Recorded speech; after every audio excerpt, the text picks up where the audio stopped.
submit a question, please do so. Anyway, thank you for your attention this morning. Thank you for being here, and it's my pleasure to welcome our first presenter, Peter Rupert.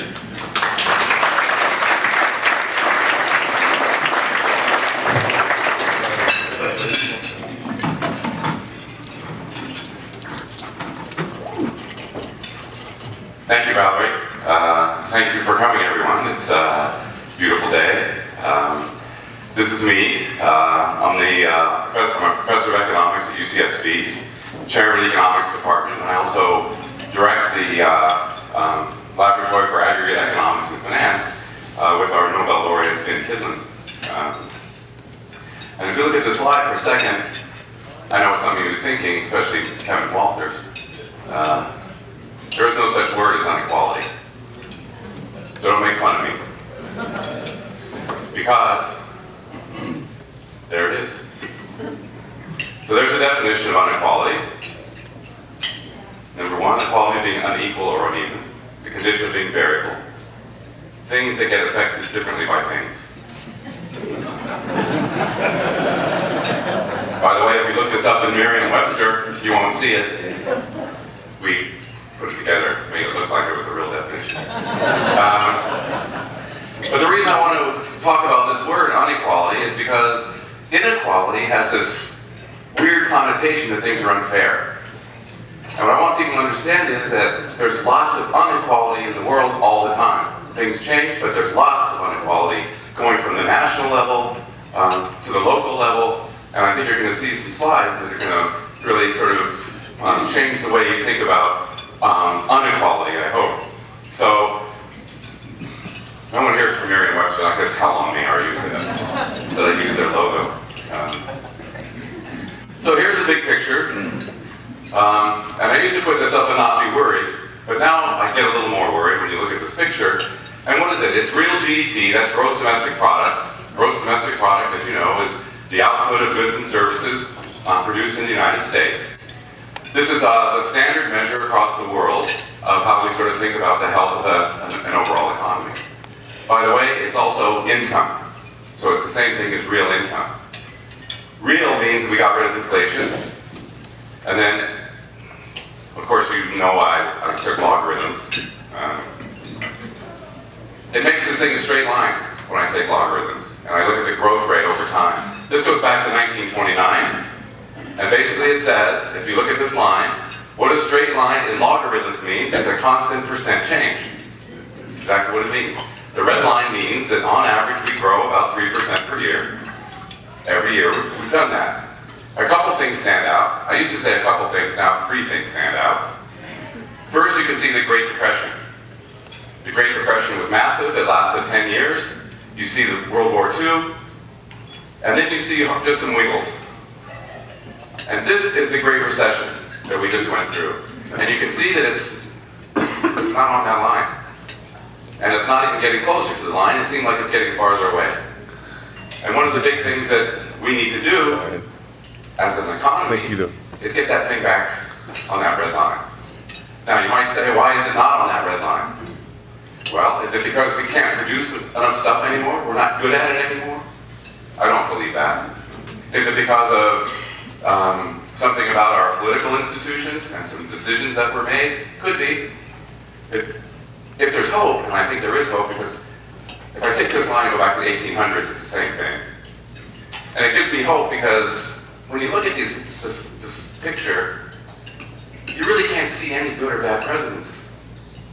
Right? You can't see the effects of some horrible presidents we've had. You can name them yourselves, or good presidents. So that gives me hope. Because I think this year's like an election year or something, so.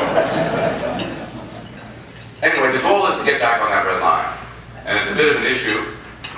3 years ago, I wasn't worried about it at all, because I just saw that normally what happens is we sink a little bit and we come back.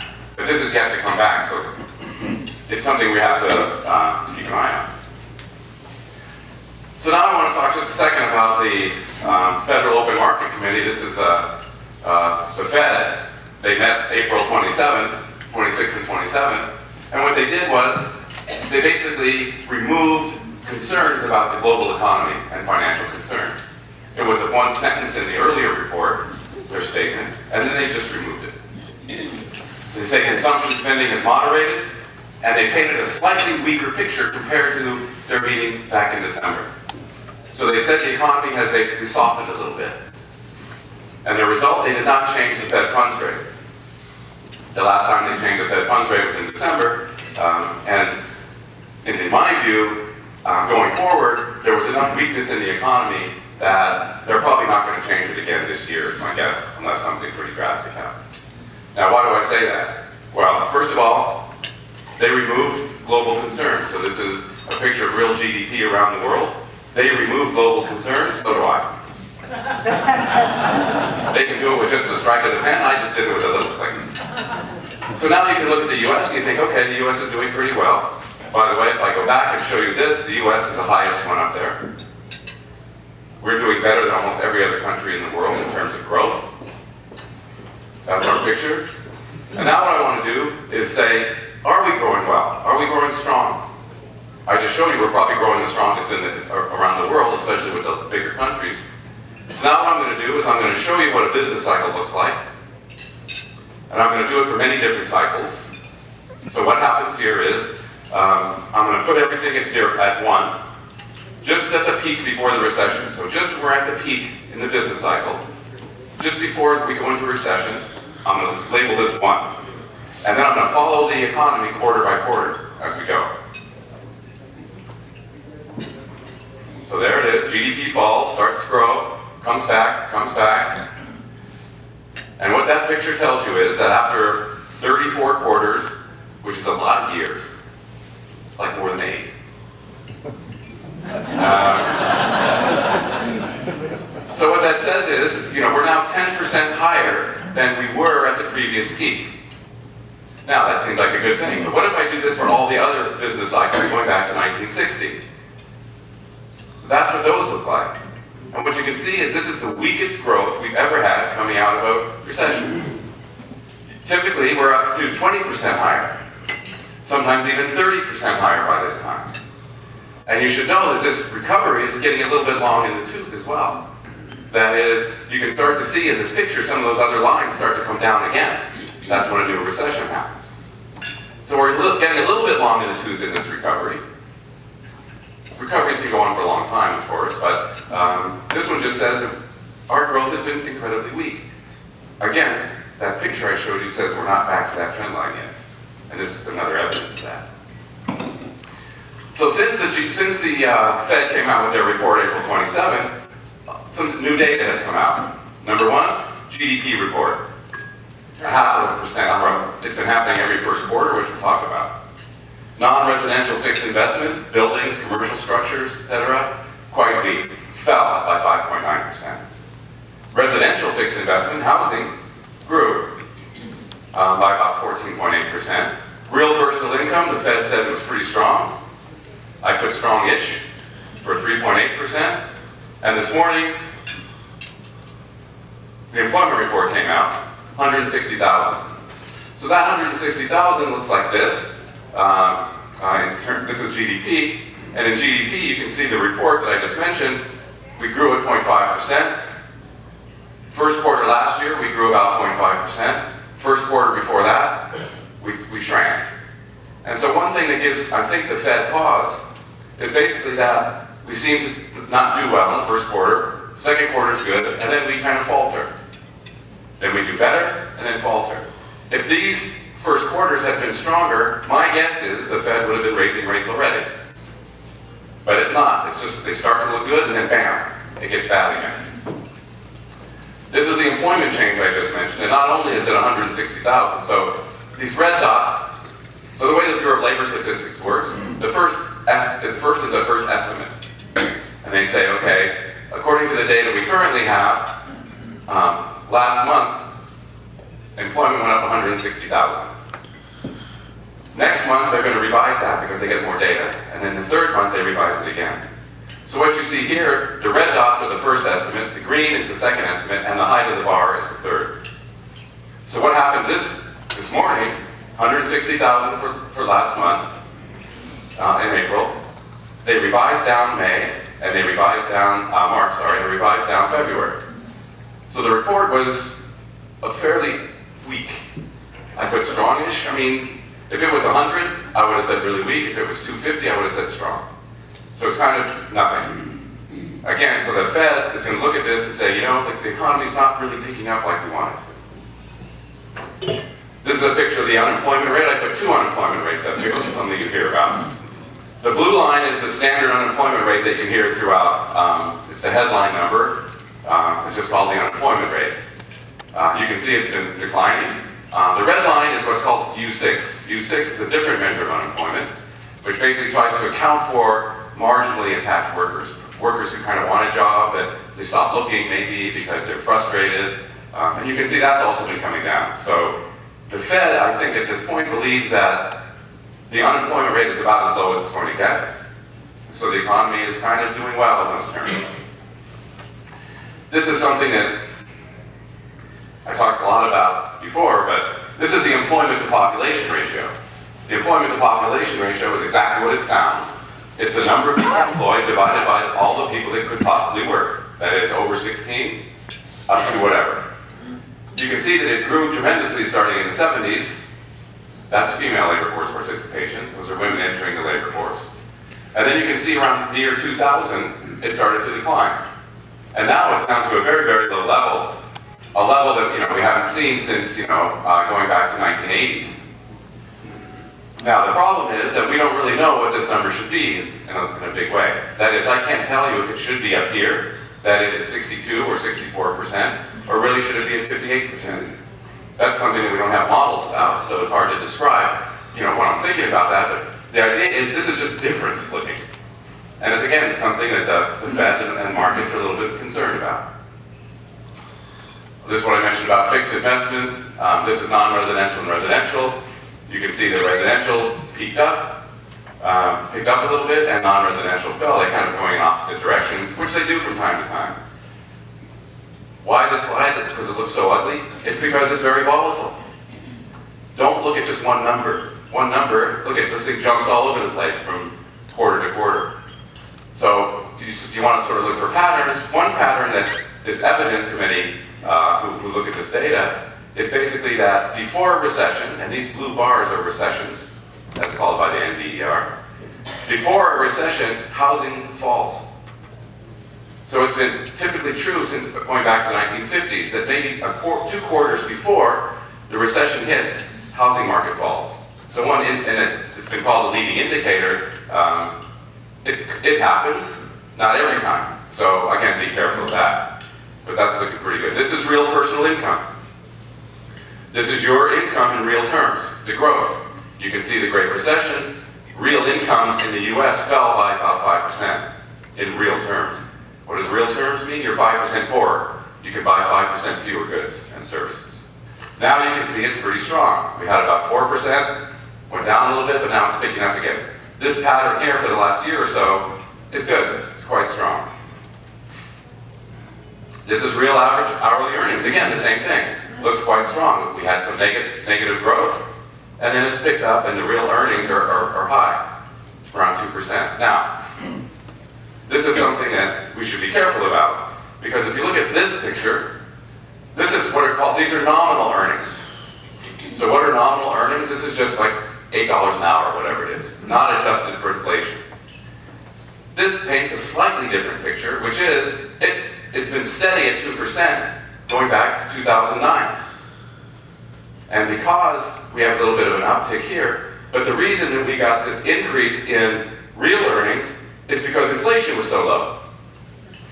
Right? If your income's growing at 2% and inflation is growing at 2%, you're not any better off in real terms. So what's going to happen here is the Fed is trying as hard as they can, and they're not doing a good job of it, by the way, but they want this number to be around 2%. Their target inflation is 2%. Now, what would it mean if they get their inflation rate up to 2% or maybe 2.5? Well, unless we see an increase in nominal wage growth, if they have inflation at 2%, we're getting no real benefit.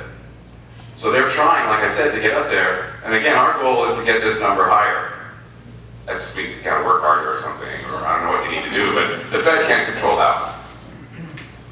This is the unemployment rate, as I said, it's looking good, it's been falling.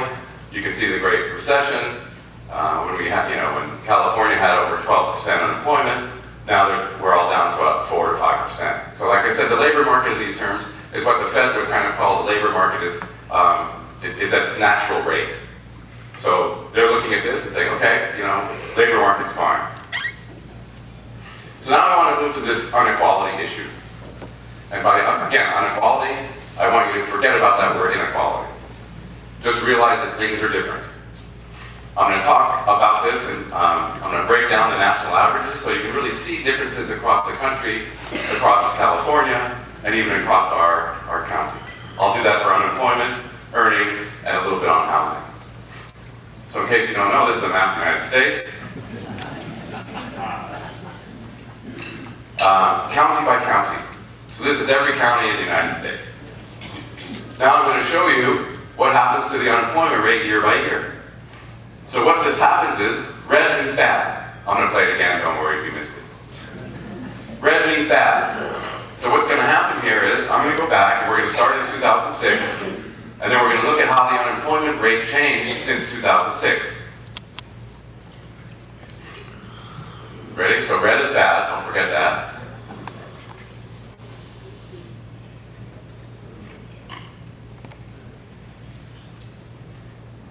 So you can see how bad California got. Let's go play one more time, just for fun. Look at California and just look at the middle of the country as well.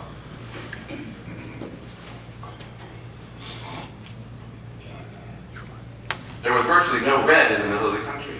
They didn't suffer very much in terms of unemployment rates like California did. And you can see that there's still some pretty bad sections in California. Now, this is a picture of the unemployment rate relative to the US average.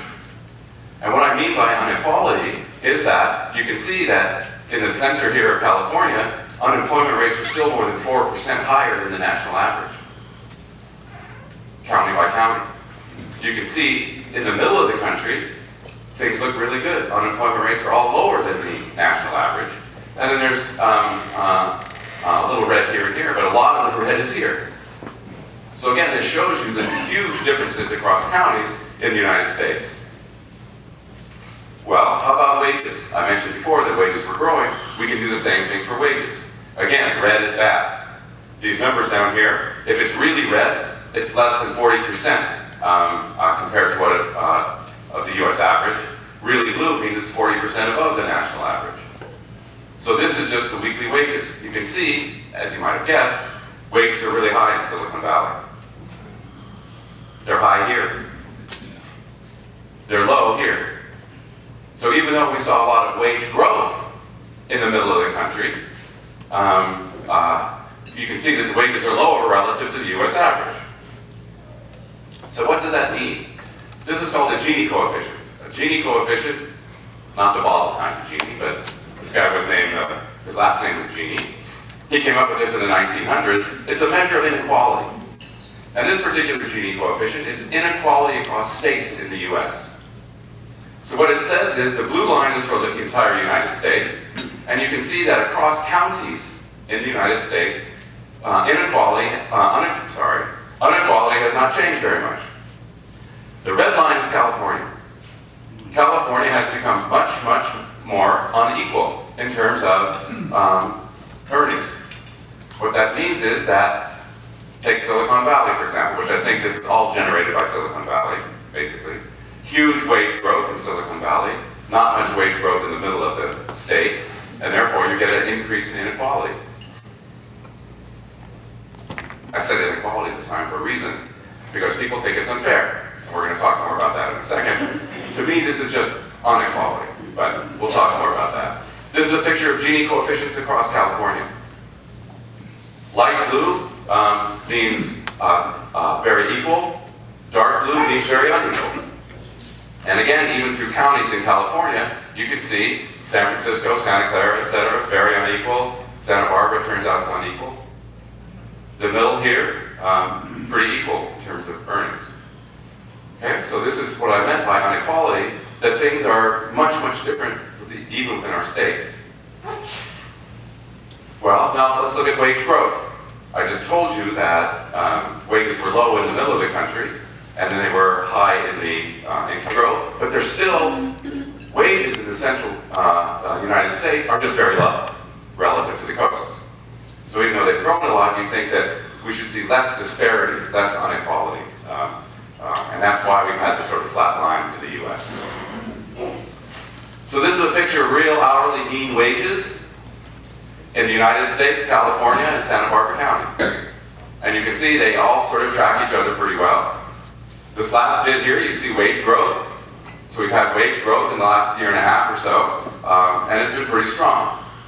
So that's a good sign for us here in Santa Barbara. But this is inequality. Sure, we had wage growth, but how did it get allocated across individuals in the United States? Well, I'm going to start here at 0, and then I'm going to look at different percentiles of the earnings distribution. So what am I going to do? I'm going to take the richest person, I'm going to put them over there. The next richest, I'm just going to put them in line, and then the poorest one's going to be over there. Who wants to go over there? So, and then what I'm going to do is I'm going to say, let's look at the top 10% earners. Find what that wage is, their earnings, and I'm going to call that the 90th percentile. Everybody above that, those are the 10% highest earners. The 10th percentile are the 10% lowest earners. You can see what happened. So starting in 2003, we're putting it at 0, and let's look at real hourly wages. What you can see is that the 90th percentile, the richest 10%, had wages going up by about almost 8% over this time period. The bottom, this is the 25th percentile, their wages are 4% below what they were back in 2003. And this is why people have this notion of inequality that, and they're right, that the rich are getting richer, and the poor, well, they're getting richer, but they're getting less negative, right? So there's still, this fanning out is what inequality is. I can look at the same thing for California, and you see the same picture.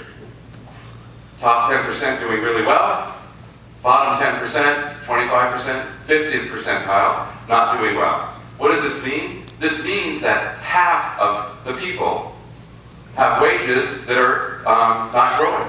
Half. 50% and less. So that's an astounding statistic. And this is Santa Barbara County. Same looking picture. It's a little bit wilder because there's less data and it's hard to get this stuff. But you can see it's the same basic pattern. This is the 90th percentile, up by 8%. Now you can see these people are almost back to where they were in 2003. What does that mean? Well, they were negative for a long time, meaning they got poorer in real terms. And now they're about where they were in 2003. So this is why people have talked so much about inequality. So how do we deal with inequality? And remember that line I showed about policies? Well, this is a policy to sort of work and get at the bottom end. So, minimum wage. Current minimum wage, California, $10 an hour. $15 by 2022. And what I want to do now is I just want to look at some data because we hear so much about minimum wages these days and what they're going to do. So I want to make sure everybody understands what they are and what they're going to do, most likely. So this is the nominal minimum wage. This is the nominal minimum wage for California and the federal minimum wage. This is nominal. That means they just set it at like $10 or $8, whatever the number is. What happens? Well, this goes back to 1947. These are minimum wages. And what happens is, the reason it's a step function like this is simply because they set the minimum wage at some nominal level, and then as other wages rise and as inflation takes hold, they start to lose ground, and then they jack up the minimum wage. Now what I've done is I've added the future. I've added 2000 going up to 2022. And that's what our minimum wage in California is going to look like going forward. Now, let's put that in real terms. That is, let's add inflation in now. So as I mentioned, what happens is they set the minimum wage, and then inflation erodes it. Then they reset the minimum wage, inflation erodes it. They reset it. Now you can see what's going to happen to the minimum wage in real terms. The minimum wage is going to go from, in real terms here, from about 8 up to 12. That's a 50% increase in real minimum wages.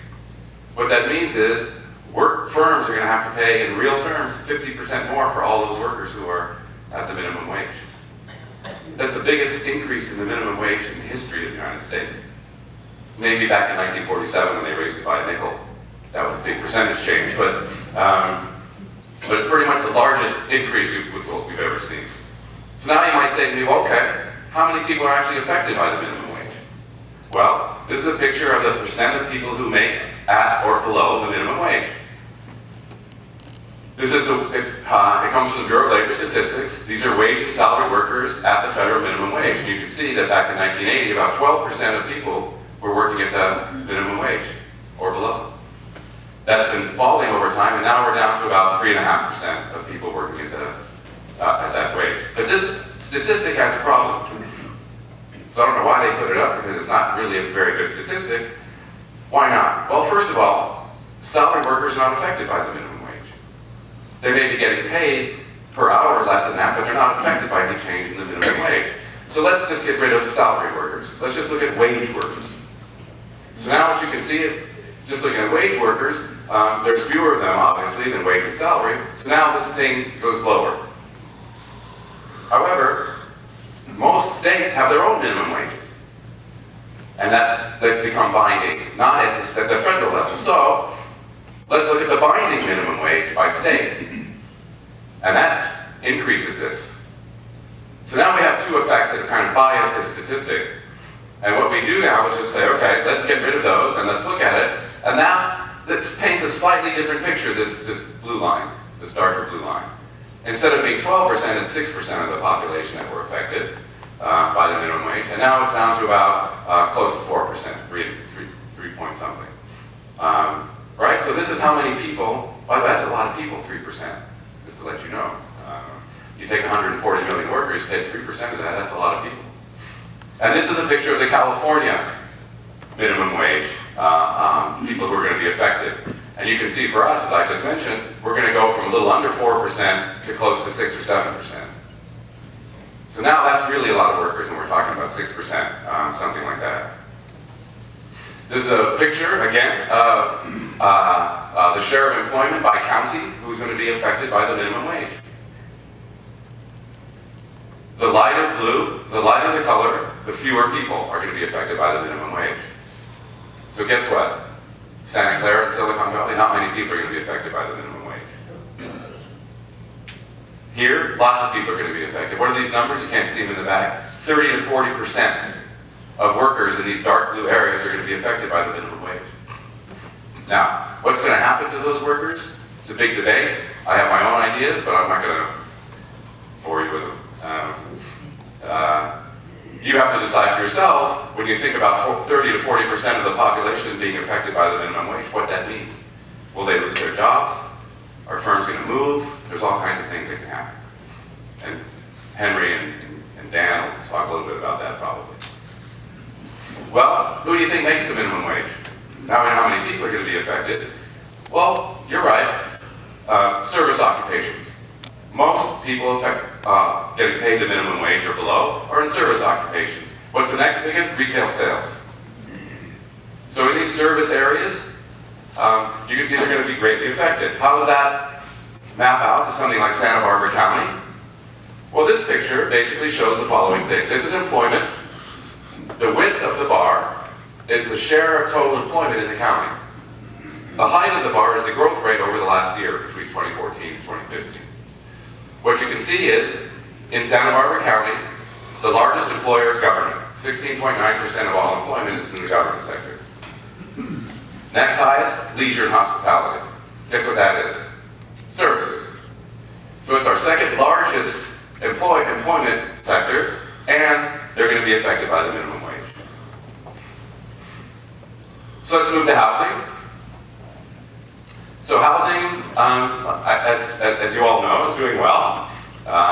This is a picture of California, Santa Barbara, and the US. The green is the US. Interesting here, the US did not experience as fast a run-up as California or Santa Barbara. Nor did it experience a big crash. So it's much flatter. You can see here that we went from, we grew tremendously tremendously, both California and Santa Barbara.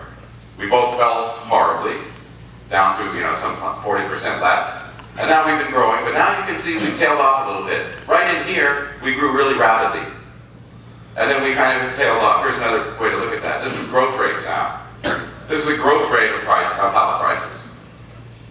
So the growth rate of house prices basically said, as I said, fell a lot, started to come back, we grew like crazy, and now the growth rate has fallen kind of down to about 3 to 4%.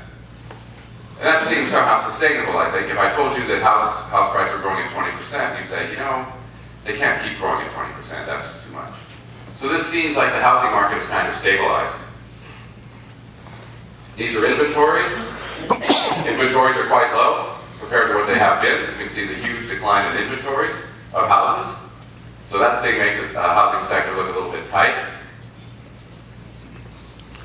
Now I want to get back to inequality. This is a picture of cities in Santa Barbara County. And basically you can see this notion of inequality, fanning out. What this shows you and by the way, I don't like Zillow. I know my house is worth more than they say it is. I swear. But the trends are good. They do a really good job, their statistical department. So these trends are a good representation of what's going on in markets.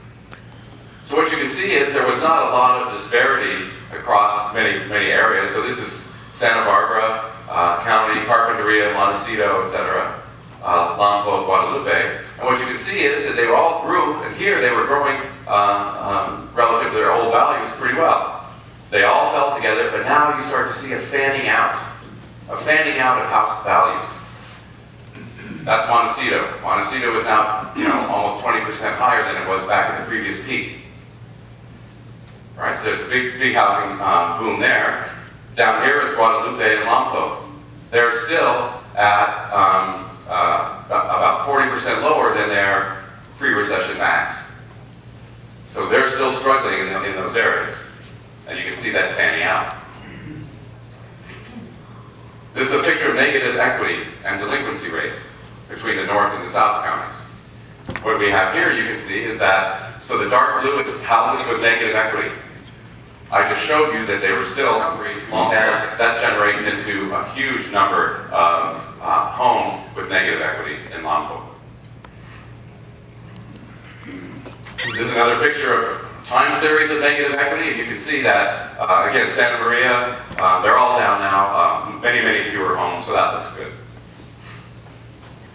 Loan-to-value ratios to the left are high-quality loans across our area, Santa Barbara County, Santa Maria, Lompoc. Solvang is much higher than the county average. There's a lot of really good loans in that area. Out here are kind of bad loans, and you can see that it's really low right now. A lot less negative equity. This is housing units by year built. This is Santa Barbara. South County is the light blue, and you can see that South County is a lot older. Their housing sector, a lot older. You can see here, built since the 2000s, all the building is in North County for housing. Household size, these are one-person households and two-person households. Again, the light blue is south. And you can see that as we move to the right, it gets to 6- and 7-person households. A lot of that is in the North County. Just a few quick bits on demographics. Solvang, you're really old. Average age 44.9. Guadalupe 28.4. Right, so there's huge inequality across our county in just things like ages. Hispanic population, again, huge differences. This is Guadalupe, 85% of the population is Hispanic. Solvang, 31%. So there's a very diverse looking population across our county, especially the North County.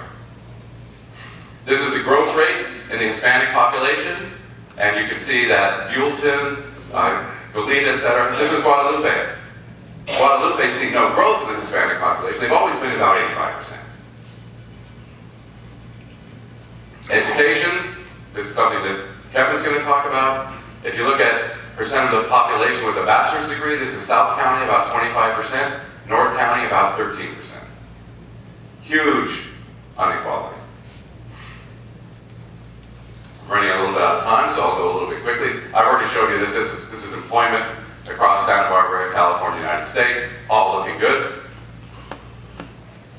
Employment share by industry, again, the dark is North County, the light blue is South County. And again, you can see a huge difference. This is agriculture. All right, so a lot of the employment in North County is in agriculture. If you look at government, it's South County. This just says there's a lot of rich people in the South. Whatever. So prospects for growth, what's going to look like, what we're going to see in the future? Well, employment's really strong, not just in the United States, but in our county as well. Housing market seems to have stabilized, that's a good thing. Wages are up, and I think that these are all positive signs. To me, the question is going to be about education, and Kevin's going to get onto that. Anyway, thanks very much for your time.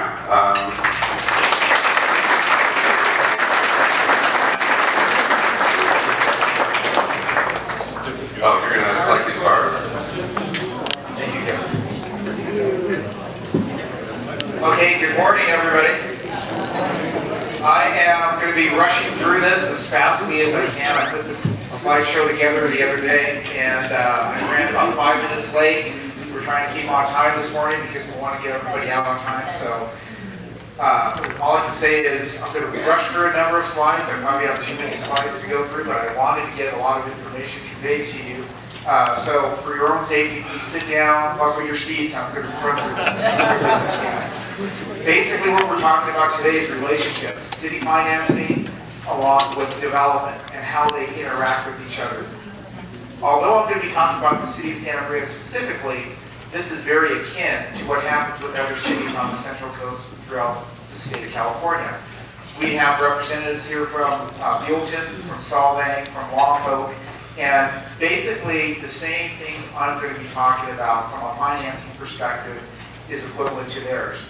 In development, basically, we wouldn't be here today if we didn't have development, whether it's residential development or commercial development. That development equates out into taxing revenues for the city, primarily sales tax and property tax. With that sales tax and property tax, that leads to the ability to finance public safety services, essential city services. Those services then go back to help out the development community. To put it in perspective, though, rather than talking about development first and then finances, I want to do the opposite. I want to give you a good perspective as to how city finances are done. City finances, primarily in the city of Santa Maria, we have a $186 million budget. It's a very large organization, a large budgeting. The financing is somewhat complicated with the city of Santa Maria, as with other cities. It's not quite like a mathematical equation, but it is complicated because we deal with governmental funding, fund accounting. That means we have over 60 funds, individual funds that we have in the city of Santa Maria. Enterprise funds, sewer, water, disposal funds. We also have gas tax funds and capital funds. The issue that we have is whenever we get revenue from those specific funds, we have to keep that in the fund. The only fund that we do have discretion over is the general fund. The general fund is the primary source when you think of essential city services. And when we talk general fund, we talk about basically police, fire, recreation and parks, utilities, public works, parks, planning, and building. $68 million budget in the general fund. That equates out to about $1.3 million a week operation, $186,000 a day to run. We have a large staff, primarily 500 full-time employees, and then we have around 200 part-time and limited service employees. You'll see the vast majority of our employees is in public safety. Police and fire. Almost 50% of our employees are in public safety. 1 out of every 4 full-time employees in the city is a police officer. That shows you the priority that the city has with public safety. In the general fund, the financing that we use to support that personnel, and by the way, in the general fund, 85 to 90% of all the funding is in personnel. We have primarily the heart of the city is sales tax. More than a third of our city revenue comes directly from sales tax. Then followed by property tax at 28%, and then we group everything else into other revenue. The reason why we group it into other revenue is because we have a lot of funds that really don't increase in its value. They pretty much stay static. Business license taxes, $500,000, stays static. You have franchise fees that we get from utility companies that stay pretty much static. And so it's the other property taxes and sales taxes that does fluctuate, and it does grow. Here, you'll see a slide on property taxes. At one time, city's primary source was property tax to fund local government. But over the years, at the state level, in the Assembly, in the Senate, they changed the laws and they reduced the type of revenues the city receives primarily in property taxes to now the city receives only 10% of all the property taxes that we get. So every $100 that you pay in property taxes, at one time it used to pay the majority of the city financing. Now we only receive 10%. The vast majority of it goes to schools. Almost 2/3 go to schools. Another 20% goes to the county of Santa Barbara, leaving us only 10%. That's why the all-important tax dollar is significant in the city of Santa Maria and with the city of Lompoc, Houghton, and Solvang. A breakdown in property taxes. I was pretty close to Peter's slide. I had $335,000 median home price for Santa Maria. That's what Zillow had the other day. That equates out to, from a property tax perspective, $3,500 or $3,350 because it's a 1% assessment. The city receives $335. Again, remember, we receive 10% of 1%. It's not a lot of money, but it has to go a lot. To put it in perspective, I mentioned that 1 out of every 4 full-time employees are a police officer. The starting pay for a police officer is roughly $70,000. With benefits, it comes out to almost $100,000 for one police officer. You do the math. It'll take the equivalent of 200, almost 300 single-family homes, property taxes, to pay for one police officer. We have 124 police officers in the city of Santa Maria, soon to have 128. So again, property taxes, big source of income. We have to take that and use it to our benefit. Next is sales tax. When you take a look at sales tax, basically, again, similar to property tax, we don't get the lion's share. The lion's share goes to the state of California. We have 8.25% sales tax rate in the city of Santa Maria. We get 1.25% of that sales tax. We get only 15%. Again, the lion's share, almost 50% goes to the state, and then followed by the county of Santa Barbara. Sales tax is a $21 million operation for the city of Santa Maria. That's our lifeblood. That gives us the discretionary revenue to hire police officers, to hire firefighters. So it's very important to the city because the other 38% of other revenues really does not grow that much. And when you talk about pension increases, when you talk about salary increases, when you talk about the minimum wage increase that Peter just mentioned, the minimum wage increase to the city of Santa Maria is going to cost the taxpayers $1.8 million by 2022. $1.8 million. That is significant when you consider how much we get in sales tax and property tax. So basically, is it sustainable? Is city government sustainable based off of what we're dealing with minimum wage increases, pension increases, salary increases, the demand for service? I can't tell you how many times the mayor gets a call, we need more police officers. It comes with a price. We get calls all the time, we need more recreational parks.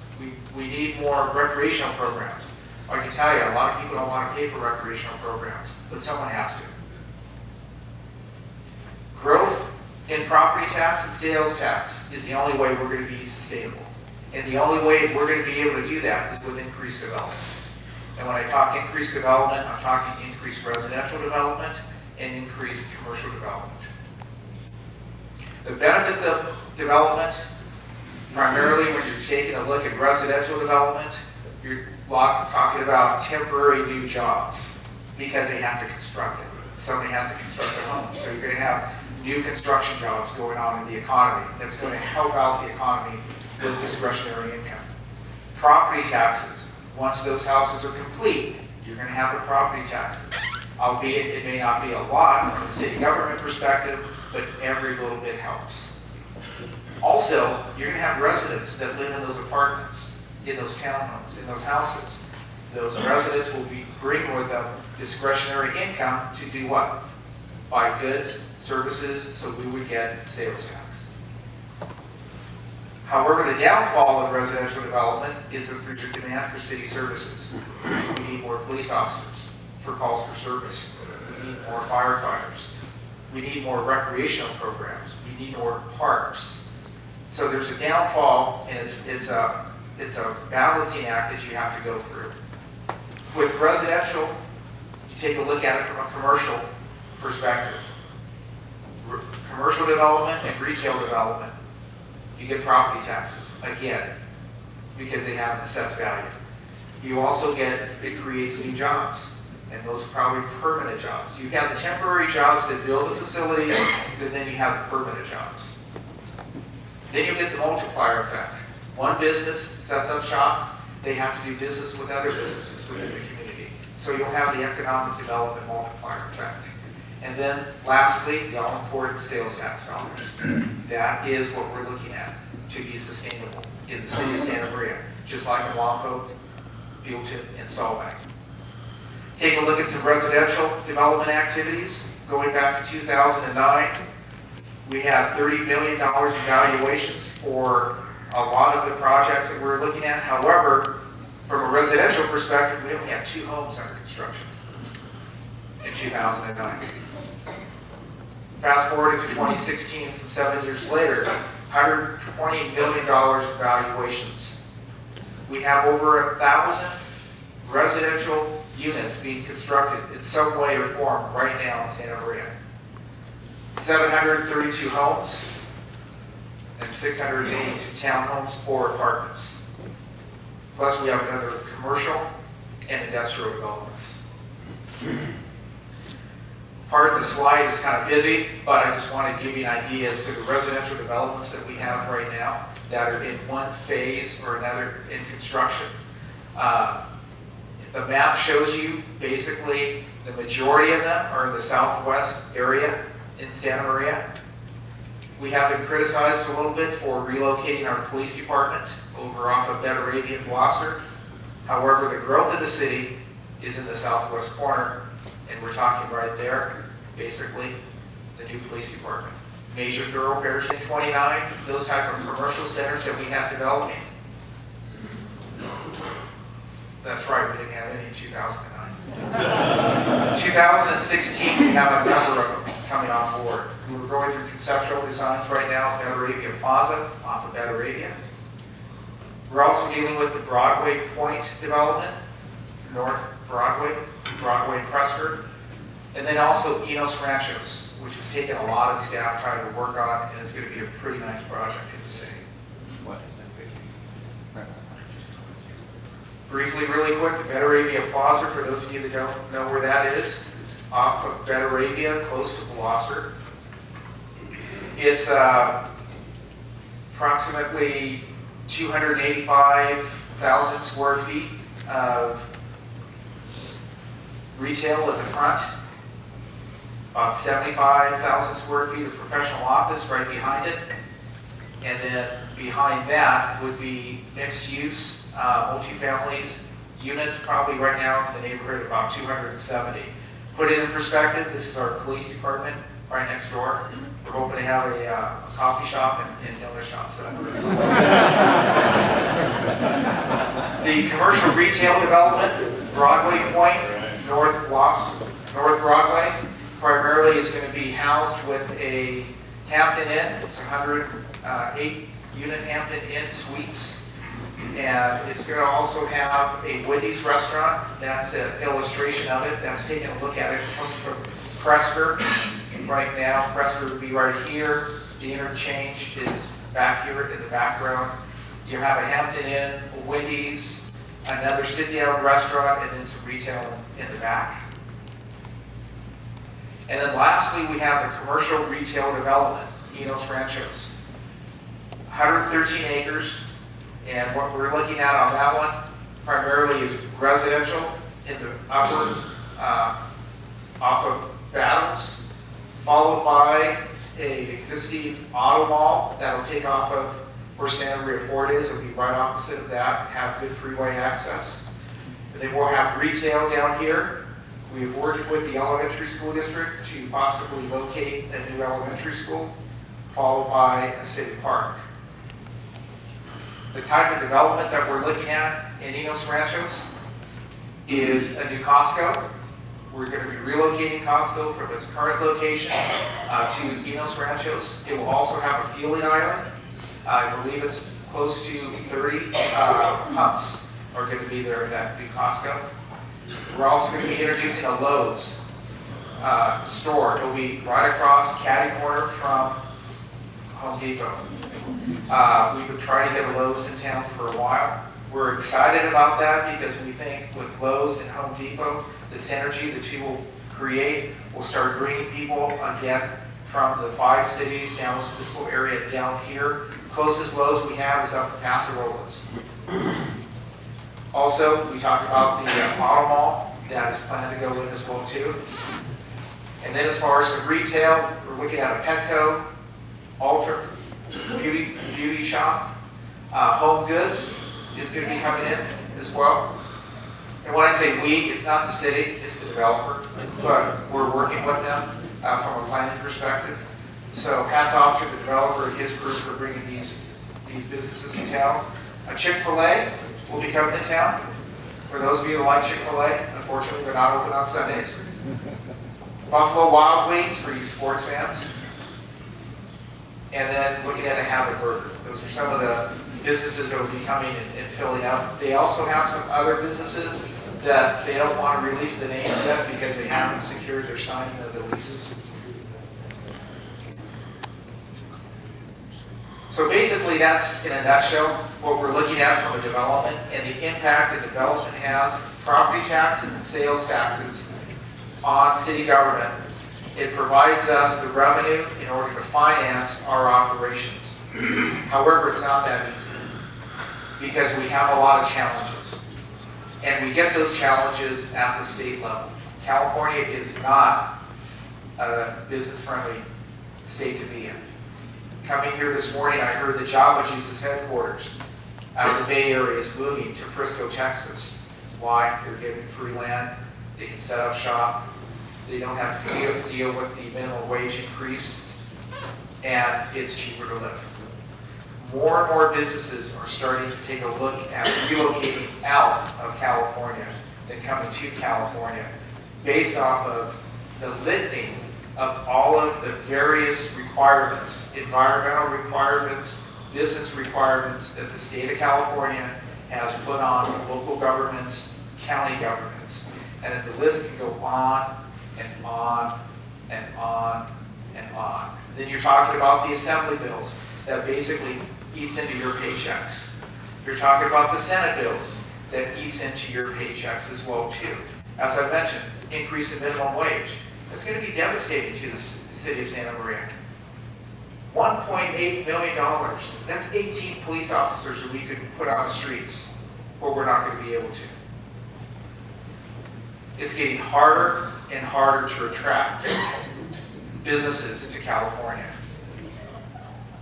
But what we need to realize is with the development community, we need to work with them because We need to bring more development to the city. In order for the city to sustain the services that we have, we need to grow. In order to grow, we need the developers here, and they need to work with us. However, we can't lose sight that we have a fiduciary responsibility to keep track of the developers and that they provide us clean projects and good projects. As far as infill is concerned, right now we have to deal with infill because, as you can see, the city is landlocked. Basically, we are landlocked. We have areas over at the airport for development. We have some off of Stoll Road. Enos Ranchos is being done right off of Highway 101, but aside from that, we're landlocked. So we need to start engaging in discussions as to how is the city going to grow. Unless we grow, we're not going to be sustained. There have been discussions of going east. There have been discussions of going west. But those discussions have to deal with the county. And the biggest part of the county is a property tax exchange agreement. We have to exchange property taxes with the county because they hold the property tax to all of the land here and all of the land there. And for them to allow us to grow, we have to provide them a certain amount of property taxes. So I did good today as far as the timing is concerned. So I want to thank everybody for this morning. Down Hancock College.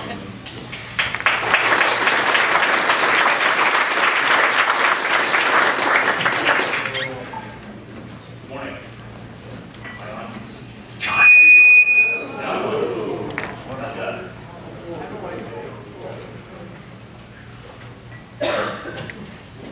Doing okay?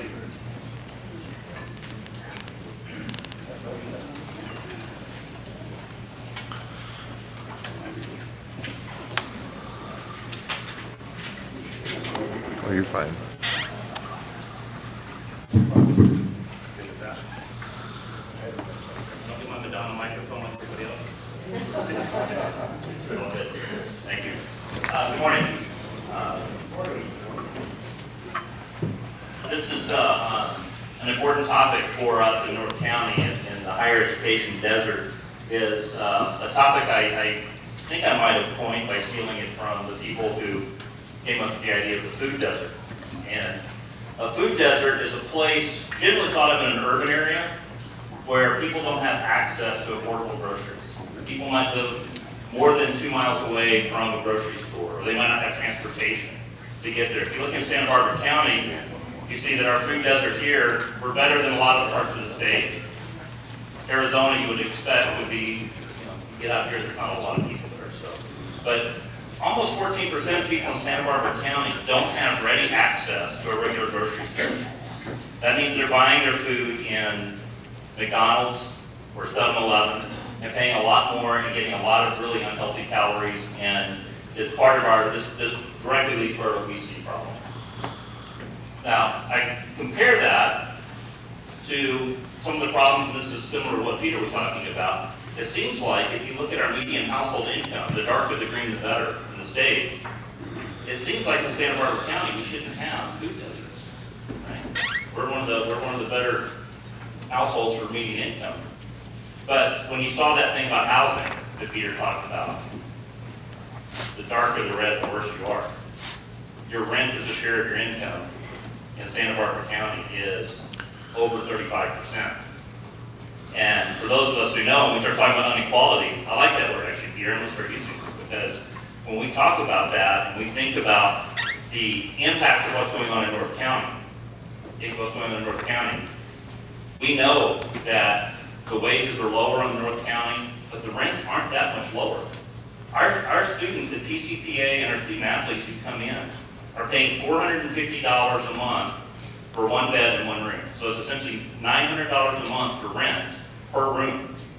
So $1,800 for 2 bedrooms, $2,700 for the 3 bedrooms. And that's a tough hill for those students to climb. And it's really tough for our people who don't make the high wages. if you look at what it costs to live in Santa Barbara County, this is not adjusted for north-south, you need about $56,000 a year for a family of 4 to make what they're calling the real cost measure. This is from the United Way. $56,000 a year, and they came up with that by adding up what it costs for rent, childcare, housing, transportation. Mostly it's food, though. If you think about food, this number for a family of 4 comes out to about $6.40 per person per day, right? I made a joke that, I know people, their bar tabs are higher than that. So, that's not a lot of money for food. So even to get to $56,000, you've got to have some help with that. So what does that have to do with education? Education, we all talk about, is the way that we get out of economic downturns. Talk about bringing businesses to the area. What do they start asking about? What are the educational opportunities that we have for our children when they come here? And right now, in the state of California, and really across the nation, we're not investing in higher education. So if you go back to 2008, these are nominal dollars, I think is what Peter calls them. This is the actual budgets for the UC and CSU systems. Okay. So just now, the UC and CSU systems are back to where they were in 2008 from the state funding perspective, but the number of students has almost doubled.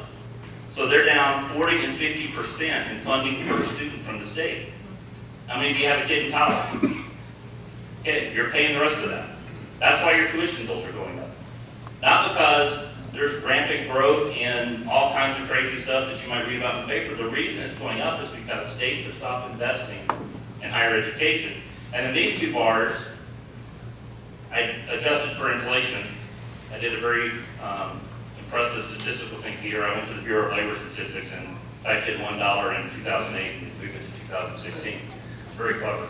But so if you look at real dollars, 90% is really what we're paying of the 2008 level. So when you see what's going on in public education, we're cutting off our own pipeline. And that's a problem because almost 80% of college students in California are in a public institution.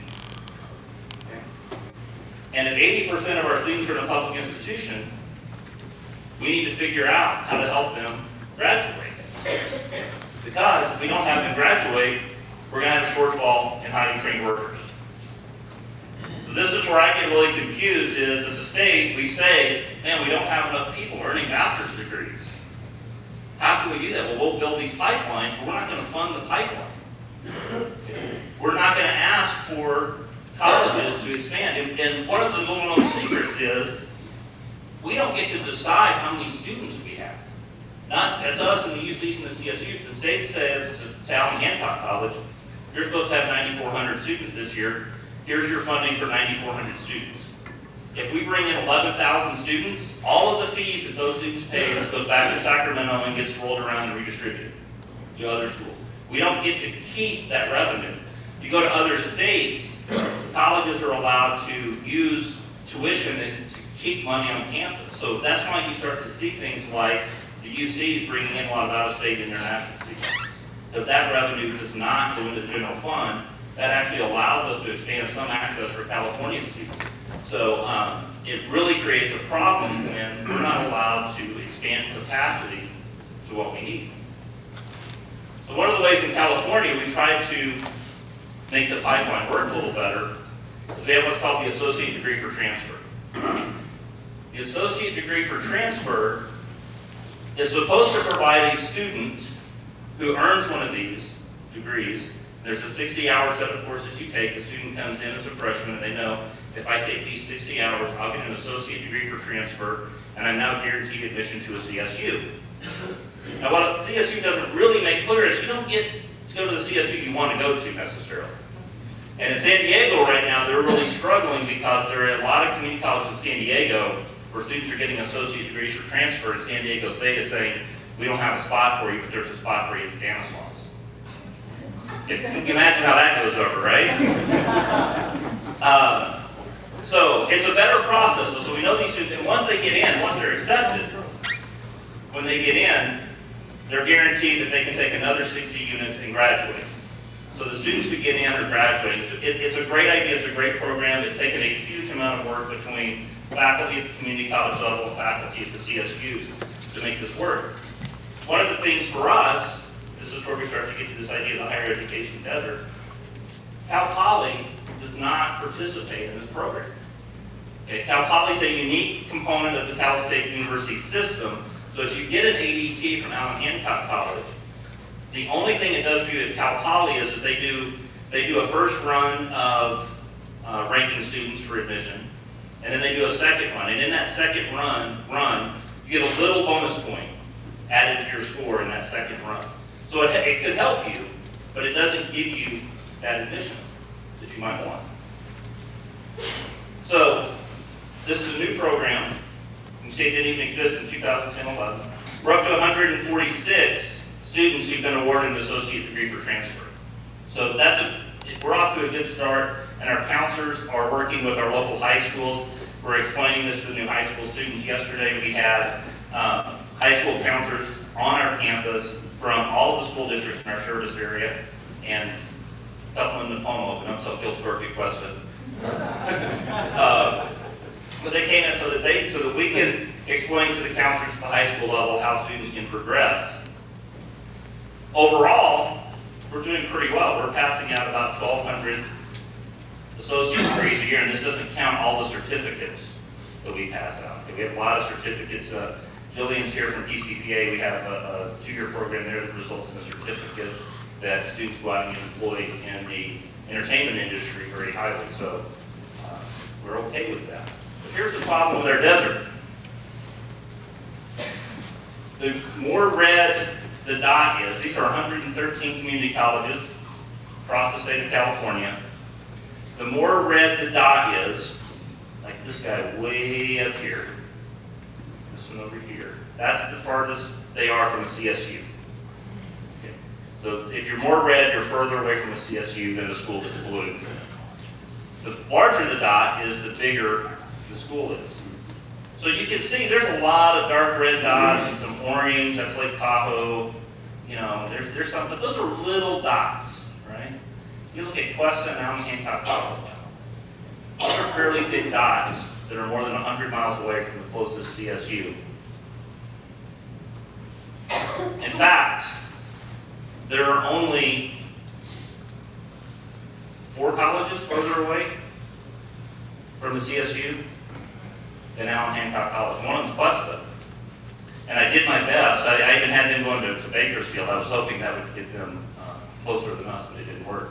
So, and in reality, in the CSU partnership, this ADT, our partner institution is Channel Islands. It's also the partner institution for Cuesta. CSU Channel Islands, Santa Camarillo. But it's actually closer from Cuesta College to Bakersfield than it is to Channel Islands. And if you start to factor in students, you know, from Paso and north into the Cuesta College district, that's certainly a more viable spot. But we can't expect a student to commute 110 miles, 120 miles, 150 miles on a daily basis to community college. And we showed you those small dots. If you take those top 6 schools that are 100 miles away, and you add up the 4 that aren't Cuesta and Allen Hancock College, they essentially make another Allen Hancock College. So those are 4 really small schools in very remote parts of the state. Okay? So I can't go advocate for their needs when it comes to 4-year education, but I'm having a really hard time understanding why 23,000 students on the Central Coast don't have access to a public 4-year institution. So if you look at it from a different perspective, you can see that College of the Siskiyous, way up there in Weed, Lassen Community College, which I know the president there, so I kind of jokingly put them in Nevada, because obviously he's in his school's actually in Nevada. But, you know, they can get to Chico, Cuesta, and Saracoso can get up to, you know, Cal State Bakersfield, and then Hancock, 111 miles to Camarillo. How's a student here in a low-wage income, often our first-generation student, going to make that transition? They're going to have to move. They're going to have to pay for housing. And for many of our students, that's just not an option. Furthermore, for our students that don't want to go to Channel Islands, we've actually been sending a lot of students to Cal State Northridge. It's been a good transfer school for us. We just found out yesterday, Cal State Northridge now, if you're not part of their service region, if you're not a community college in their service region, you gotta have a 3.9 GPA to attend Cal State Northridge out of a community college. Okay? That's higher than Cal Poly. That's not possible. So we're not gonna be sending a whole lot of students to Northridge in the future. Part of our problem with Cal Poly, it's not a problem with Cal Poly. This is, and I want to be clear that this is not an assault on Cal Poly or Channel Islands. They don't have the budget to take care of North County, and it's not necessarily part of their mission. But if you look at UCSB and Cal Poly, this is Cal Poly, this is the number of people who applied, this is the number of people who accepted. And then the same thing for UCSB in each of the years. You can see it's about a 1-to-3 ratio of people accepted. That's not the ones who actually attend. The actual attendance rate is lower than that even. But you can see that you're running around 30% of students getting accepted to one of those two institutions. Great to say, right? So 1 out of 3 of our students in Santa Maria can go to one of these schools. Our problem is in North County, and this is similar with many community colleges, students who show up on our campus, 67% of them, 67%, 2 out of every 3 students on our campus require at least 1 remedial class in either math or English, if not both. Okay. Now we're working with our high school partners to build some better pathways to address some of that.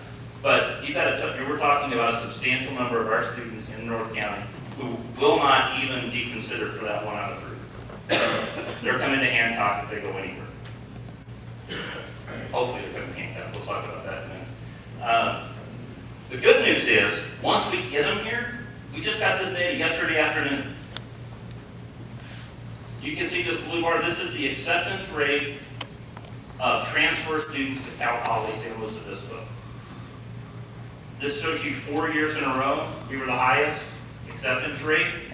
It's actually 15 years in a row, Allen Hancock College has had the highest acceptance rate for transfers to Cal Poly. If we can get them on campus, we can get them graduated, we can get them to Cal Poly, and we can get them to these other schools if we can just get them here. That's really the key. And if you look at this gold bar, that's the overall. We're double and triple the acceptance rate for Cal Poly, for all the people who are applying as transfer students.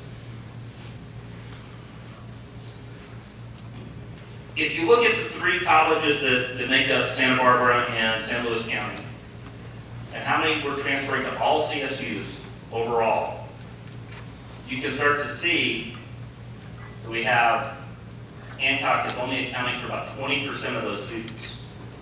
Okay. And I would submit that that number is related to distance, because when you go to City College of Santa Barbara, okay, they're close to Channel Islands.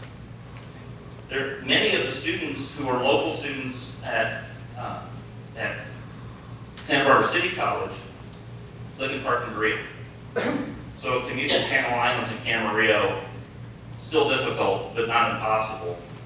And then the Cuesta number actually gets driven a little bit by Cuesta. They have a large number of students who come from out of the area to go to Cuesta simply to go to Cal Poly. So their actual admit number is higher, their actual number is higher because they have a larger percentage of students who do that. So we're struggling to get some of our students into the CSU system. There's some good news for that though. If you look at Latino transfers to the CSU system, and Peter hit on this about the growing number of Latinos, by over the next 12 or 13 years, we will see an increase in college-age Latinos in Santa Barbara County, 50,000 new college-age Latinos compared to 25,000 Anglo students turning college age over the next 12 to 14 years. So if we're not transferring Latinos, then we are creating a workforce that will not have the education we need to grow our economy in the North County. So we do really well. So all of the Latinos that transfer from one of those 3 community colleges to a CSU anywhere in the state, we're picking up more than a third of those. And we're really proud of our efforts to do that. So what does that bring us to for opportunities? Our friends are here from the Econ Alliance. Carrie's here and Vicky's here. And They did a study just as I got here, they finished it up just as I got here about 3 years ago, where they talked about the top 10 needs according to businesses in North County. And you see them there, and Vicki would be mad at me if I didn't point out that if I added up all the engineers, they kind of moved to the top of the list. There's other kinds of engineers in there. But the reality is, we're not going to get another engineering school in Santa Maria. So what we can do, though, is talk about how can we take some of these courses, how can we actually get people to a 4-year degree for those courses? And it's really not that hard. There's a couple of ways that they're doing it in other parts of the state. Oh, I'm sorry, I forgot. Rick Haydon also pointed out that the city has set a goal. Mayor and Bob were actually here, and Ed was here earlier. They want to bring a 4-year university to Santa Maria as well. We need some kind of 4-year education, and I would submit that it needs to be an affordable 4-year education, not the University of Phoenix. Okay, I pretended like I wanted to apply for the University of Phoenix to get a criminal justice degree online in Santa Maria at the University of Phoenix, and I got the full Pell Grants. When I was done, that student would take 5 years and leave with a student loan of $51,000, and $20,000 of that would be market rate loans, not a federally subsidized loan. For a criminal justice degree, so they better come and get trained to become a police officer, because even at $70,000, that's going to be a hard bill to pay off. So over in Santa Clarita and in a couple of other places, they have what's called the University Center. University Center provides access to 4-year education for people who live in the northeast corner of Los Angeles County, and it's a great project. The thing that concerns me about the way the University Center there is set up is, you can see it's a really big building, so you need a lot of renters. So they have a lot of proprietary institutions there. Okay, they have National University, these places that really charge a lot of money for students. And when you start to think about that and what happens with our students, okay, proprietary institutions, some of us prefer to call them predatory institutions. And this is something we're giving to every senior. If you have a senior in high school and you haven't seen this card, ask them for it. And if they've never seen this card, call me, because we want to make sure every high school senior gets this. In case you can't see. Okay. Santa Barbara Business College, it costs more to attend Santa Barbara Business College than does the University of California system average. Okay. Let that sink in for a second. Okay. These are, you can see, this includes your books. This is based on a student that family of 4, 1 student in college with their Pell Grant opportunities. This is how much it's going to cost them, and we offer those 16 transfer degrees to the California State Universities that none of these other schools do. So, some of our public information staff members come in. We got to add the University of Phoenix next year. Another option, I was at a meeting in Palm Desert on Saturday, and I found this really interesting place. Cal State University San Bernardino, Palm Desert campus. 1,100 students getting 4-year degrees in Palm Desert. So I called Paul Murphy, Paul's in here. I called Paul Murphy and I said, how many high school students do they have in the Palm Desert service area? It's about 100 less than we have in our service area. So, and that doesn't count if you go up into the Coast District. Over in the Imperial Valley, San Diego State offers an entirely separate college. You can apply to San Diego State University, Imperial Valley campus, separate from San Diego State, and get your 4-year degree there. So we've got this model where Cal State has provided extra ability for students to get their 4-year degrees. Our other option is the California Community College Baccalaureate. And a lot of you have asked me over time, when's Hancock going to become a 4-year university? And I always say we probably never will. Part of that's because I believe in the community college mission. I believe that we should bring students in, we should get them a job, get them an education that leads either directly to a job or a transfer, and then it's up to the Cal States and the UCs to take care of getting them the baccalaureate degree. However, I'm becoming less and less convinced we're ever going to get to that Cal State promise here in North County. Right now, there's 21 states that offer the baccalaureate degree. Some people would be mad that have these because California's not lit up. California has 20% of all community college students in the country. 20% are here in California. We have 15 colleges offering baccalaureate degrees. And the key is none of them can be offered at any CSU. So I heard of a college in Yuba College, I believe it was, up north of Sacramento, wanted to offer a radiology four-year degree. So, great idea. Cal State Northridge offers a baccalaureate degree in radiology. So they weren't allowed to apply for that degree because it would compete with Cal State. Now, I'm not sure how that would work. So if we were to offer a degree, if they expanded the program and Humboldt State offers a similar degree to what we want to offer, we would not be allowed to offer that degree. It's silliness to think that that makes any kind of sense. Some of the degrees that are being offered at the schools are very good. They're all 15 are really good. We applied for one in precision agriculture.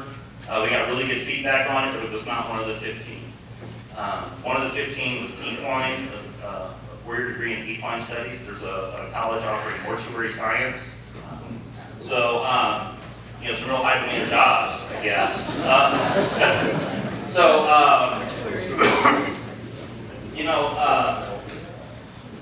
If we're going to build that pipeline, okay, if we're going to be short, we want another 1.9 million bachelor's degrees. We've got to expand the pipeline. And somehow the state has to step up and expand the pipeline. And there's a ready-made way to do that. And they could allow colleges like Allen Hancock, Cuesta College, even those Lassens and Feather Rescues that are not accessible to a CSU program for their students. So start expanding in a very wise way. We would have to go with our academic senate control all of this kind of curriculum development. But we could offer degrees, not just in the 10 that Econ Alliance looked at. They only talked to businesses. They missed one, they didn't miss it, but their study did not take into account one of the biggest needs we have, which is early childhood education and elementary education. And those are the things. They can't build enough schools in Santa Maria right now. They can't hire enough teachers. We can help fill that gap. So there's three options there that we could use that we're going to be working on, and you'll see us working on this in earnest over the next year or so. But it's our commitment to our community that we're going to help expand access to four-year college in this part of Santa Barbara County. Because if we don't expand access within the county, we're not going to be able to get the employees that you need. I just did, but that was my last slide. Friends in the audience, it's great to be here. I don't have slides, so that means a lot less Facebook and smartphone catch-up on email time for the audience. But all you have to do is listen to me and pay attention, perhaps, to what I have to say. I think this question that Dr. Walters raised is a really huge question. I'd like to just start out, throw my extensive prepared remarks away, and say that the question of four-year institution is a really important one, and probably will have a much bigger impact on shaping the future of the Santa Maria Valley than just about anything else. If Santa Maria Valley is going to sort of emerge out of agriculture into this post-manufacturing era, it would be more services-oriented, more professional, attract technology companies. Some sort of four-year institution is going to be really important. And I think it's going to be a real challenge for our local leadership and our electeds to sort this out, because the mission of Cal Poly is unique. And I know a little bit about Cal State Channel Islands because I happen to be on their foundation board. Cal State Channel Islands is relatively small.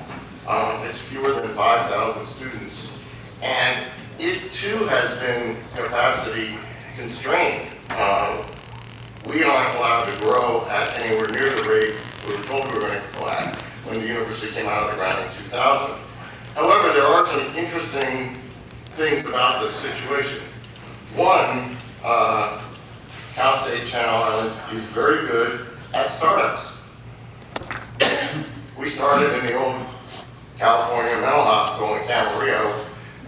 You know, allegedly there's still some markings on some of the walls that Charlie Parker made when he was there in the 50s for a few months. But seriously, it's a university that kind of came from nothing, and there are people around who remember how to bring it out of the ground. Second, there have been some collaborations that have been successful, including a nursing undergraduate 4-year degree that actually happens both in Camarillo and Santa Barbara. And so you'd have to kind of figure out how to stair step it, leapfrog it, make it happen in the San Luis Valley. But I don't see that as an impossible thing. Thirdly, they're getting a brand new president. Another startup person, the woman who started Nevada State University in Henderson, is a Californian. She's coming back to run Cal State Channel Islands. And the current president, Dick Rush, who also started Cal State San Marcos, is retiring. So I'm going to volunteer Dick and Dr. Walters to get together and figure out how we can expand 4-year degrees in the Santa Maria Valley through the CSU system. You know, these are political questions, but they're really important. And that kind of brings me to the rest of my talk here, because it's an interesting segue.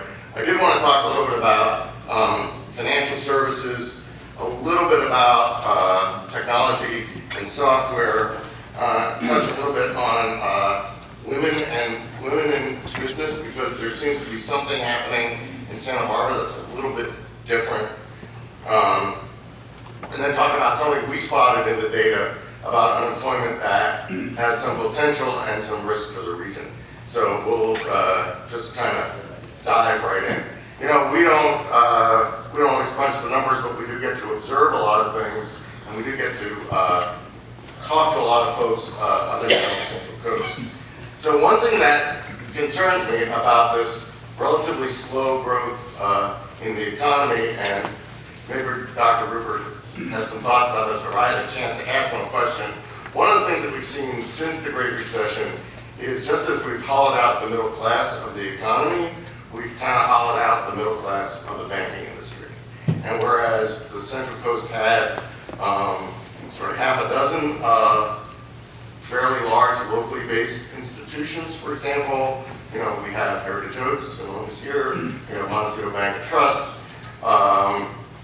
Community West, Community Bank of Santa Maria. That's a relatively small number, and the asset base in aggregate is much smaller than it was pre-recession. And I think it's really going to be important for us to continue to have locally based financial institutions, because that's where small business starts come from. And I think it's something to really pay attention to, worry about. It can be particularly acute in a place like the Santa Maria Valley, where, you know, for capital, you're sort of, as I like to say, dependent on the kindness of strangers. It's not always possible to fund every program, and particularly when you get a big project like Windset Farms of $100 million, you've got to have good sources of capital. I think that's an important problem, and that's where I don't think Dodd-Frank really helped us. In fact, it really hurt us, was what happened on Wall Street kind of trickled down to us. And anyway, I think these local institutions are worth supporting, they're important, and worth keeping an eye on. Second of all, in technology, and this is where I go back to the whole concept of the 4-year institution. You know, on the Central Coast, we don't have the big semiconductor factories.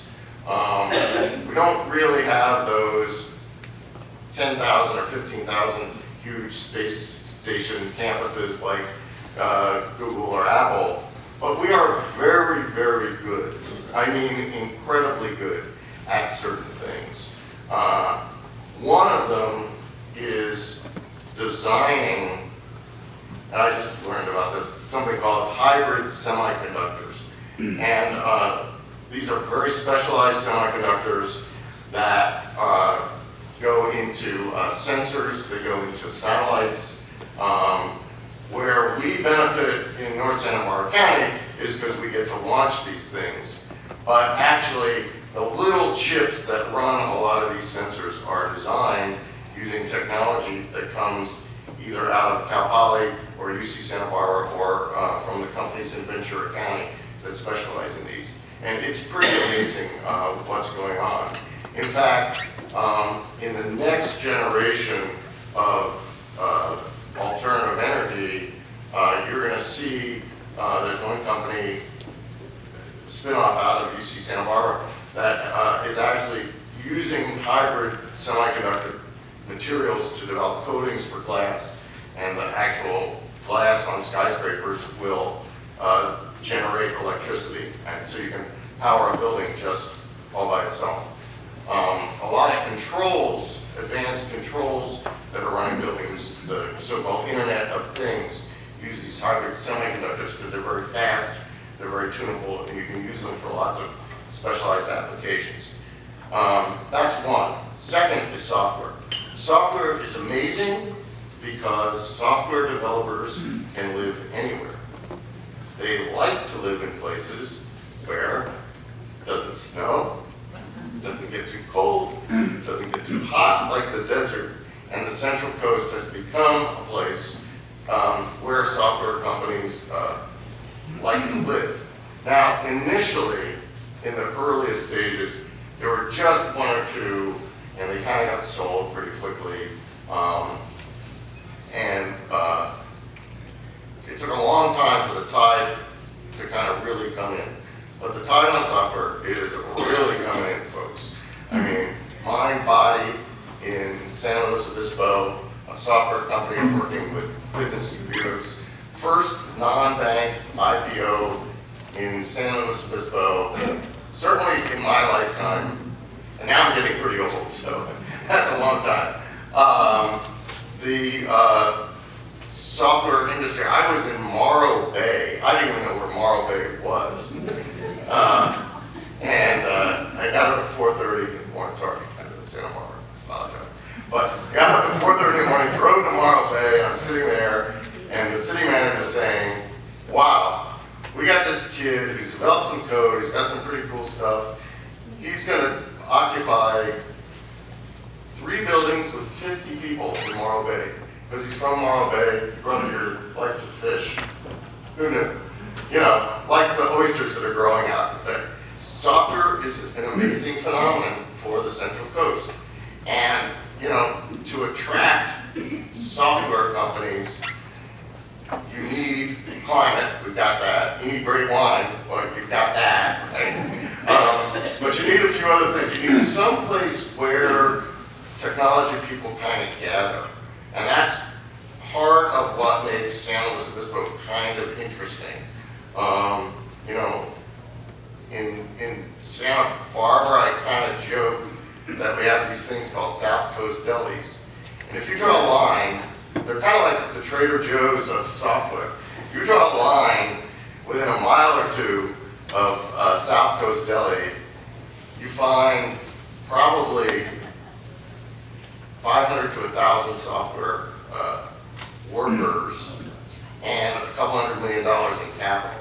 Now, I don't know if there's a cause and effect there, but it's worth kind of maybe putting together a little group of the Chamber, Glenn, and going around to the great delis of the coastal California and figure out what can we do here. I mean, I'm serious. It's these little cultural phenomena, network groups, LinkedIn groups, things that our kids and grandkids are working on that build these little attractivenesses for software. Women in business is an interesting thing, and this isn't a promo for our highly successful Top Women in Business program that we've been doing for the last 10 years. It is something that comes out of the data that we've seen. And I'm not sure, there are these new programs, Peter, Wallet Hub is one, and there's another one called Smart Wallet. They crunch numbers and tell you things. But one of the things that really popped up for us was that Santa Barbara County is one of the few places in the country and probably the world where average pay for women in equivalent professions is slightly higher than men. It's a very unusual phenomenon. We'd love to drill into the data a little bit more. One of the things that we hear anecdotally is that because that's part of it, anecdotally we've seen women in senior positions in banking, which is typically a men's profession. Traditionally, men are always the CEOs, but that's not the case on the Central Coast. It may be we are a little more forward-thinking about financial services. Given that our banks did pretty well in the recession, maybe women might be better bankers, I don't know. But it's something to look at in this field. Just watching wages for women and men, and Peter kind of challenged you to kind of drill into the numbers and see how much there is to that, or if it's just a bad survey. Something we've seen in, they tell me I should do stand-up, I'm not sure. The other data point that we've seen, and this, again, I'm not sure if it's going to continue, but if it does, it will be really interesting. Okay, so on raw unemployment, on unemployment rates, you know, San Luis Obispo County is a superstar. They have this mix of government education. They have their four-year school. They had a big collapse in real estate, but they got smart and they built those solar plants, which took a lot of the unemployed construction workers and gave them jobs until construction kicked back in. San Luis Obispo, like clockwork, 4% unemployment. Full employment, as full as you could make it. If every county in the country was like that, short-term interest rates would be 3% instead of 25 basis points. Ventura County, typically a laggard. Unemployment really went up during the recession. They've had a lot of problems with manufacturing, but it has been coming down, and it is now right around the national average, right at 5.1%. It's getting better in terms of the state.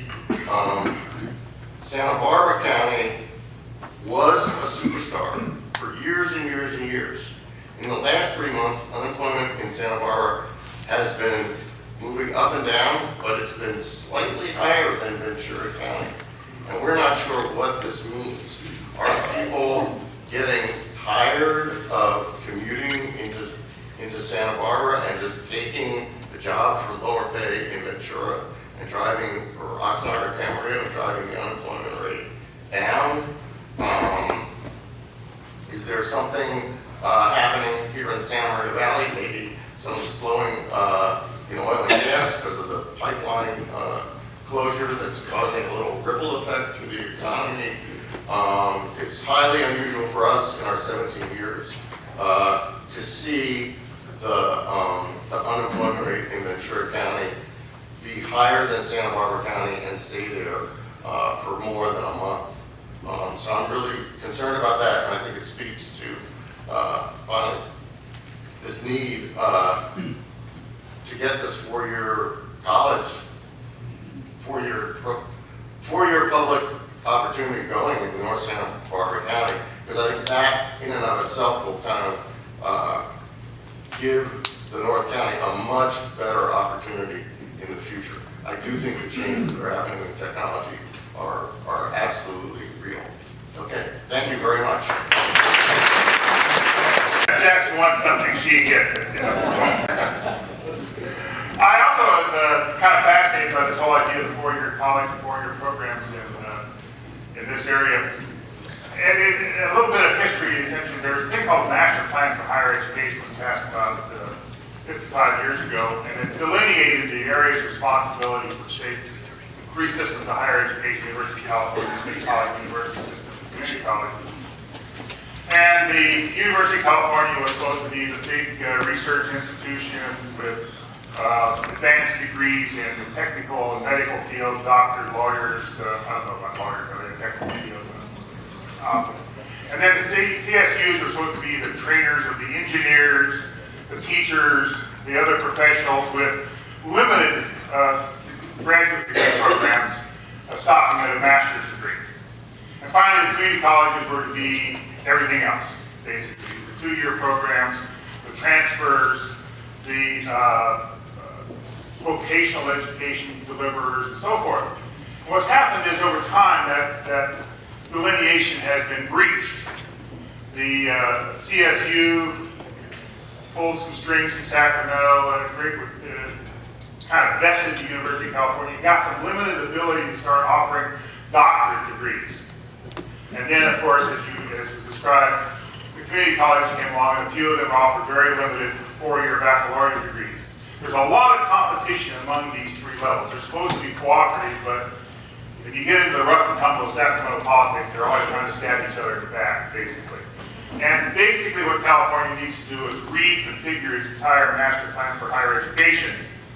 And one of those configurations would be to allow more baccalaureate degrees at the community college level.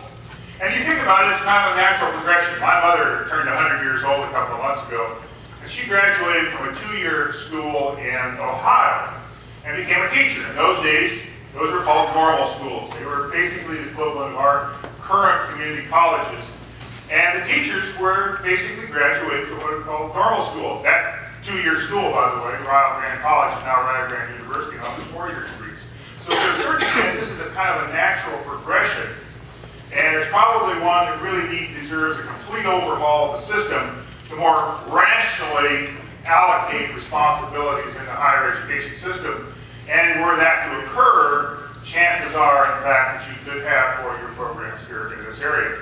Speaking of which, I was writing a book about California an awful long time ago, 30 plus years ago. I divided the state into regions and wrote a kind of profile of each region, what was going on, what was likely to happen as we got into the 21st century. And I described this area, the central coast of California, as the Middle Kingdom. In Chinese mythology, there's a Middle Kingdom. Middle Kingdom being the kind of zone that exists. It's not quite in Southern California, not quite in Northern California, but it really is kind of both. I think it really depends. When you really decide, try to figure out what the dividing line is between Northern California, a lot of people use the southern edge of the Kern County line, which kind of goes right over here, right through your area. But I think it's really depending on what team you follow in baseball. Everybody here who's a Dodgers fan, raise your hand. Everybody here's a Giants fan, you raise your hand. You're in Northern California whether you want to be or not. And I'm happy to tell you, I will report to my youngest daughter, who's the executive vice president of the San Francisco Giants, that they have a lot of Giants fans here in Santa Maria, and it's really part of their greater sphere of influence. But in all seriousness, California is sometimes described as a nation with the 7th or 8th largest economy in the world, depending on whether Brazil has melted down on that particular day or not. They seem to melt down every other day. And one of the things that makes California unlike most other states is that we have very distinct regions within California. If you ask somebody from Texas where they're from, they'll say, I'm from Texas. Ask somebody from Kansas where they're from, Kansas. Ask somebody from California where they're from. Do they say California? They'll say, no, I'm from LA, I'm from San Francisco, I'm from Sacramento. There's not much of a sense of statewide identity in California. We tend to identify more with the regions or even the specific cities in which we live. And that's reflected in the immense differences among these regions. It was true when I wrote this book 30 years ago that there were tremendous differences between the regions, and it's even more so today. But back then, back in the 1980s, we were still accustomed to thinking of California as Northern California Giants fans versus Southern California Dodger fans, or maybe A's, Padres throw in there a little bit, and the Angels. But truly, what's evolved over time since then is not so much a north-south split, but an east-west split. And you saw some of that in some of Peter's slides here. We showed particularly the economic side. We talked about income, for example, and the differences in how the minimum wage would affect, how it would hit real hard, for example, in the Central Valley, but not so hard in the San Francisco Bay Area, because frankly, who makes the minimum wage in the San Francisco Bay Area? Almost nobody. So really the differences in California, political differences, economic differences, are really more an east-west phenomenon than they are a north-south phenomenon. And this is becoming more pronounced with every day. For example, you see housing prices. I was just looking at some housing data this week. You look at regional differences in housing prices. It's one thing to talk about wages, real income, whether it's real income or nominal, and so forth, and the differentials. But when you apply, there was one slide there that was very, very, very thing that was shown us. That was the housing price differentials. In the San Francisco Bay Area, the average two-bedroom rental cost is $4,000 a month. The statewide average is $2,000 a month. In the interior areas, it's more like $1,500 a month. The national average is about $1,300 a month, which indicates that California has tremendous housing costs to begin with, and secondly, tremendous differentials of housing. When it comes to actual real poverty rates, housing plays the largest role in what real poverty rates are. Overall, California has, this is a shock, you probably might have read it someplace, but if you didn't, this is the truth. Almost 25% of Californians are living in poverty. That is by far the highest rate of any state in the nation. That's by the Census Bureau's alternative method of gauging poverty. The nominal way of gauging poverty always was a market basket of goods and services and comparing that to income. But what's become more commonly used and really truly more accurate rate, the so-called supplemental rate, takes into account not only incomes, but the cost of living in various parts of the country. And by that standard, almost entirely because of our high housing costs, California has the highest poverty rate in the nation, 24.3%. Let's look at that from another way. One third of all Californians are now on Medi-Cal.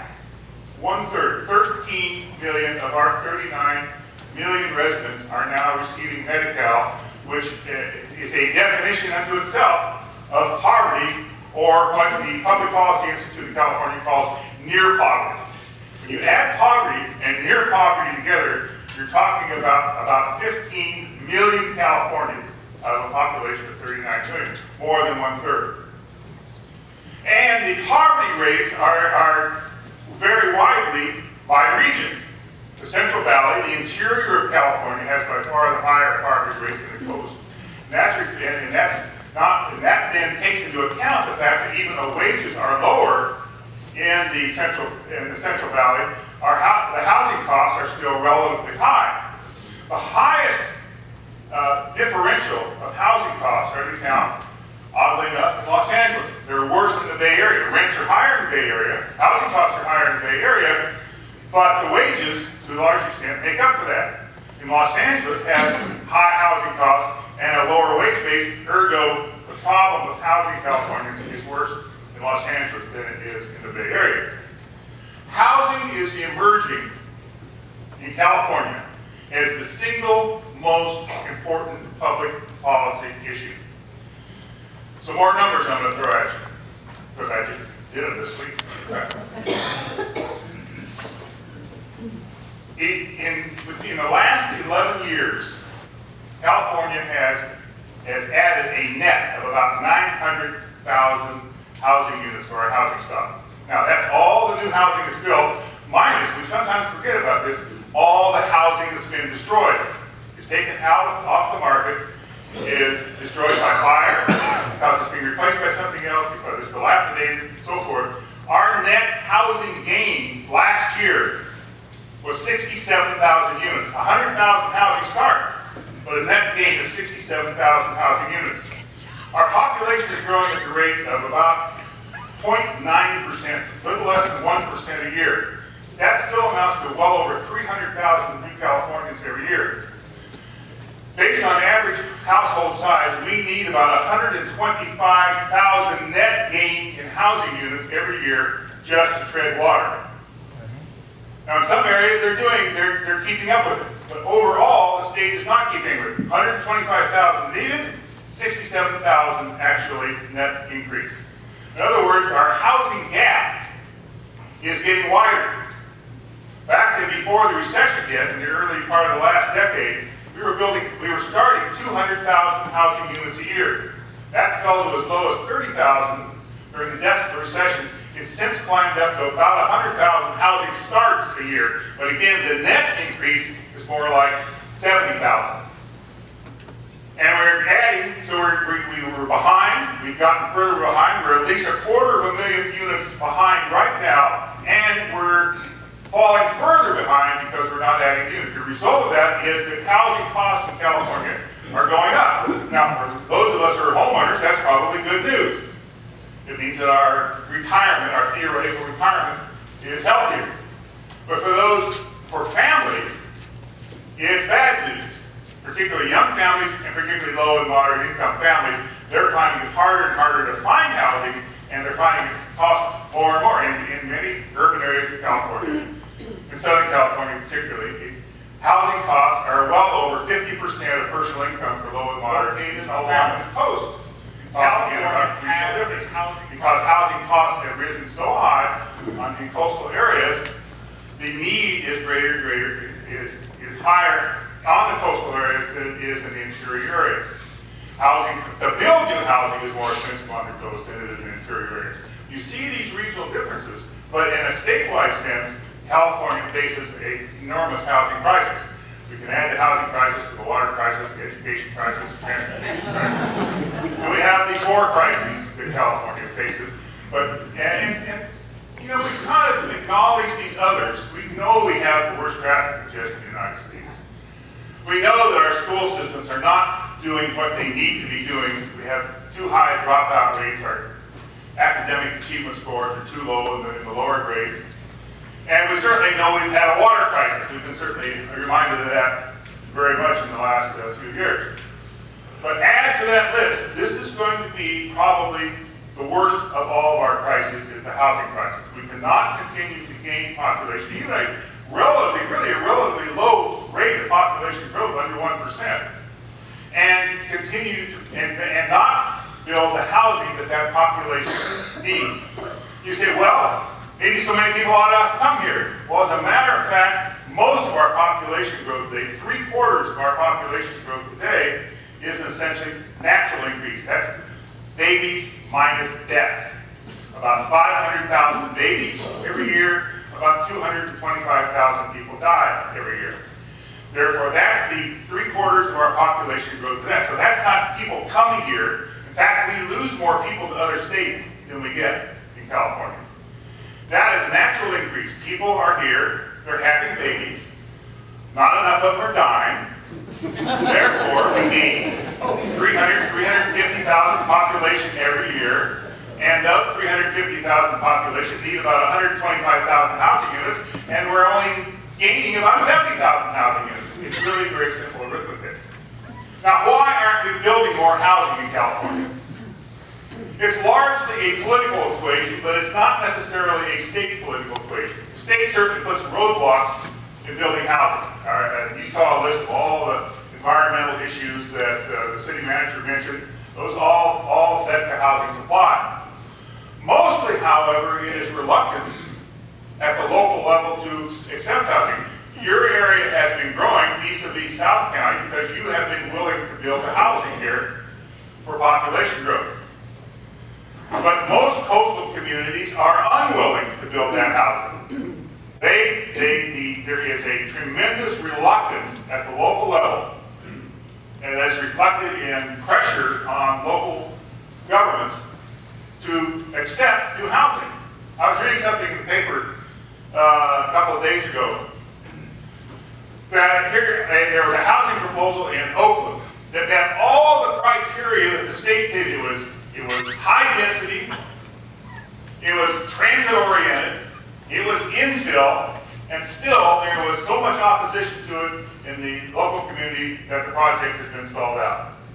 And that's a very typical pattern in coastal communities, with the exception of Santa Maria, apparently. Up and down the coast, there is a great reluctance to build new housing. As a result, the supply-demand equation gets harder and harder. Rents go up, prices go up, homeowners like that, renters don't like that, young families get priced out of the market, and where do they go?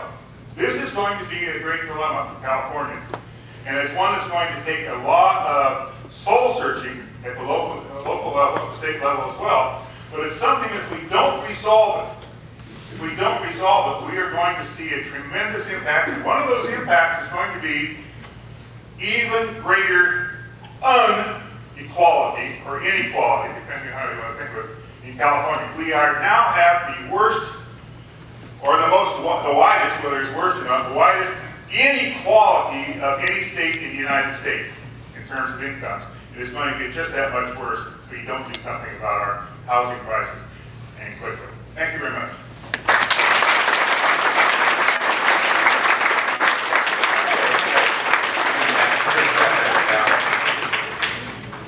So I'd like to call up Henry and where's Rick? Still there? And Kevin for our panel discussion. Okay.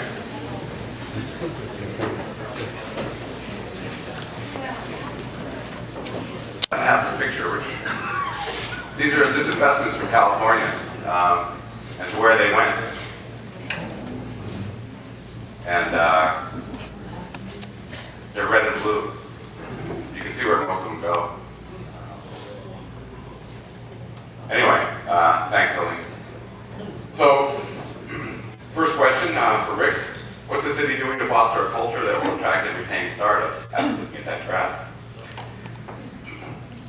Well, Am I on? yep, you're on. Well, first off, that graph is very depicting as to what's happening right now. Last week I met with 2 local CEOs in Santa Maria that have indicated that they are being wooed or being brought out of California, and the states of Texas and the states of Nevada are really trying to sweep them off their feet. They have free land, low taxation, land is cheap, housing is inexpensive, and they don't fall under the same regulations as we do have in California. The city, as Kevin showed earlier, one of our major priorities from the city council is economic development. And so we're working with the Chamber of Commerce, the EDC, in putting forward a new economic development commission made up of local business individuals from private sector, manufacturing, small businesses, to try to attract more businesses, retain more businesses here. The city just created a job retention program about a month ago to give business incentives for businesses to reinvest in Santa Maria and to expand in Santa Maria. So it's interesting you say that. I was just in Houston not too long ago, and I met with someone who has a large waste management firm who moved from Folsom. It was Waste Connection, I think. Yeah. The movement of businesses out of California is one of those very, very hot political topics. The problem is that we don't have really a complete data picture of that. We know what we know, but we don't know what we don't know. We don't know who's not coming here, for example, who might have otherwise come. We don't know the data on business movements is very, very slender. Every time they get somebody to move, and that just happened within the last week, from Texas to California, the governor puts out a press release. Of course, when somebody moves from California to Texas, they don't put out a press release. So I mean, the data is very incomplete. But I would offer one more thing. Housing prices are a huge factor in that because it also affects the wage structures you have to pay your employees. And what we don't know is what the effect of a ballot measure this coming November to extend the high income tax rates on the high income brackets for another 12 years will have. Right now, at the highest level, combined federal and state tax rate, our marginal tax rate is about 53%. And, it's all speculation. people said, well, it's only for a few years, I'll help out the state, I'm not gonna move for a few years. But if it's gonna be 12 more years with a high probability it becomes permanent, then that could affect a lot of business decisions for entrepreneurs as to where they want to locate their businesses, and they're going to have to be paying over 50% of the marginal income tax rate in California, and next door in Nevada, it's 13 percentage points lower. And so this could be a tipping point. If you combine that with the $15 minimum wage and the rising and continuing rise in housing prices, it could have that tipping effect of pushing people out of the state who might not otherwise have gone. So what are the discussions like in Sacramento on Prop 30? So what are you hearing? I mean, what's likely to happen in November? Yep. At this moment, it looks likely it's going to pass. I don't think there's going to be an organized opposition campaign to it. The unions will spend $15 or $20 million to get that extension passed. But let's put this in context. 2/3 of all the state's general fund financing comes from personal income taxes. 2/3. That's up from about 30% when Jerry Brown was governor the first time around 40 years ago. The top 1% of taxpayers, about 145,000 taxpayers out of a state of 39 million, the top 1% of the 14 or so million tax returns that are filed account for half of those income taxes. And half. All those people who were protesting the 1%ers, remember that a year or so ago? They should have been out there praying that they do well. That's where the money comes for Hancock College, Cal Poly, and the K-12 school system, and healthcare, and everything else. Those are the folks that are paying that money. They're paying about 1/3 of the entire general fund budget in California. No, that's a lot. So, question for Kevin. What's Allen Hancock doing to help create more of a residential community college in terms of housing? You know, we've been talking to this with our board, and before the recession, there were plenty of companies out there who wanted to come in and build residential housing for colleges. And those have shrunk substantially. But I actually had a call this week with a group that would like to come out and talk to us about how we could actually build residential housing either on our campus, or we have 12 acres on our south campus, it's a half-mile away, that they would actually operate for us. And that would provide, we have a significant number of students who are out of state for our PCPA, Pacific Conservatory for the Performing Arts, Conservatory Theater. So those students would love housing. I've talked to them. I've talked to our student athletes who come from out of state, and they would also really like to have housing on campus. So we're in the process of that. Is probably, in the best case, is 4 or 5 years away if it happens. Great, thanks. So Rick, you talked a lot about development. The question here is, how will that development affect agriculture and their need for land? Well, I think if you looked at one of my last slides that I showed, is the city's pretty much going on lockdown. And we do infill, and the Enos Ranchos and the Heteravia Plaza, 2 of the last remaining infill large projects we have. We have one off of Santa Maria Way right now, which butts up to Highway 101, it's the Adam property. That's the last freeway access point that we have within the city limits.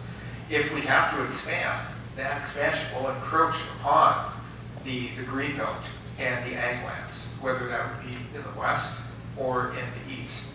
Those discussions haven't happened yet. We have had some discussions, preliminary discussions over the years with some of the families that have trusts that own some of those ag lands. But as far as a formal discussion at the city council level, we haven't had anything yet. So a few questions here on the minimum wage. So, and it was the general panel. So, Henry. Go ahead. Go ahead. No, go ahead. Okay, well, my thoughts on the minimum wage are, I think it's foolish to try and apply one standard to the whole state. And I think there's also an insidious factor to the minimum wage, which has to do with when people move from hourly pay over to salary. And the standard is twice the minimum wage. And that means when we get to $15 an hour, the standard for somebody being able to be on salary will be around $63,000 a year. And that means that all your emerging professionals, I don't know what your workplace is like. In our workplace, there's this there's salaried people and there's hourly people, and the salaried people seem to have more prestige. They can come and go as they please. They can go to networking events, early morning breakfast, late night networking breaks, they come and go. And there's a prestige factor to that that's really important.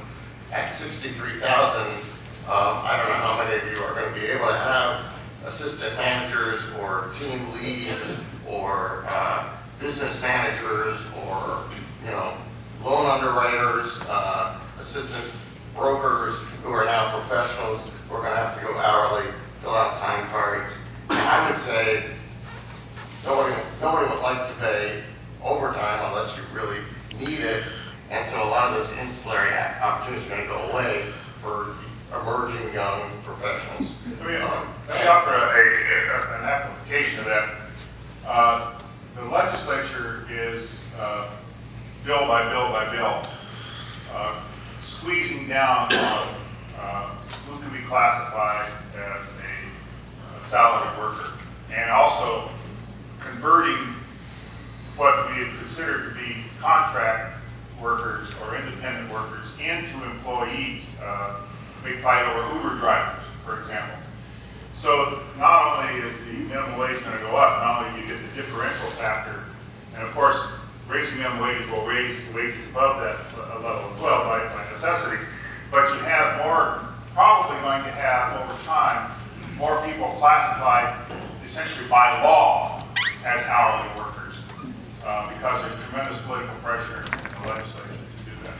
Yeah, I think that's part of this kind of undercover or not so undercover assault on business that just keeps going and going and going. Second thing about minimum wage is that I really think it's going to speed automation in agribusiness. I just think any strawberry grower now who can figure out how to incorporate robotics into the picking process is going to start doing it. And whether it's just initially using drones instead of spotters to check on things, or using some advanced machinery. You're not going to eliminate all the labor, but you're going to eliminate as much as possible. And I know that somewhat different rules apply to agriculture, but I still see that as a big impact.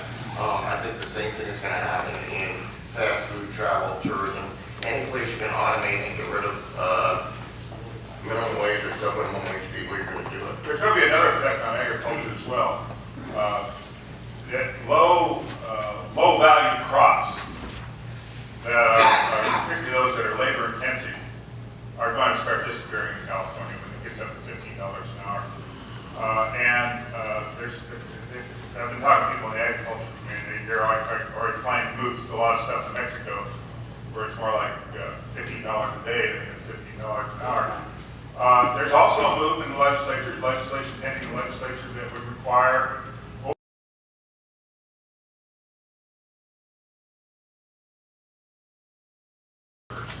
that's moving right now in the legislature. That's going to add to the cost structure as well, even the fact that bill is passed.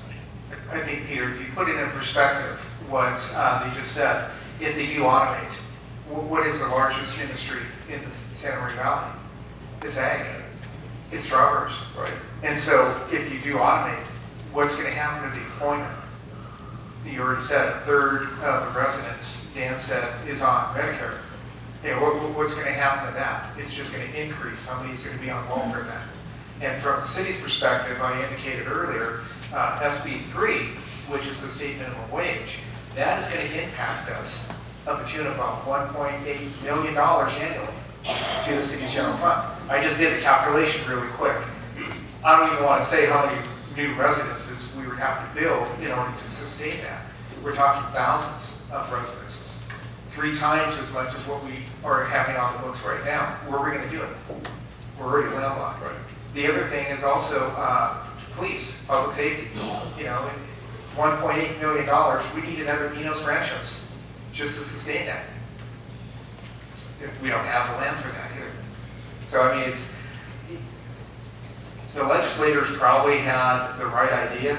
The implementation is, they don't realize the unintended consequences that will happen in this state in the next 3 to 4 years to the business climate. Well, you know, on top of that, there is a better policy out there, earned income tax credit. You know, that would be a much different type of program. Well, the state, just to put in the state, earned income tax credit. Right. Modestly.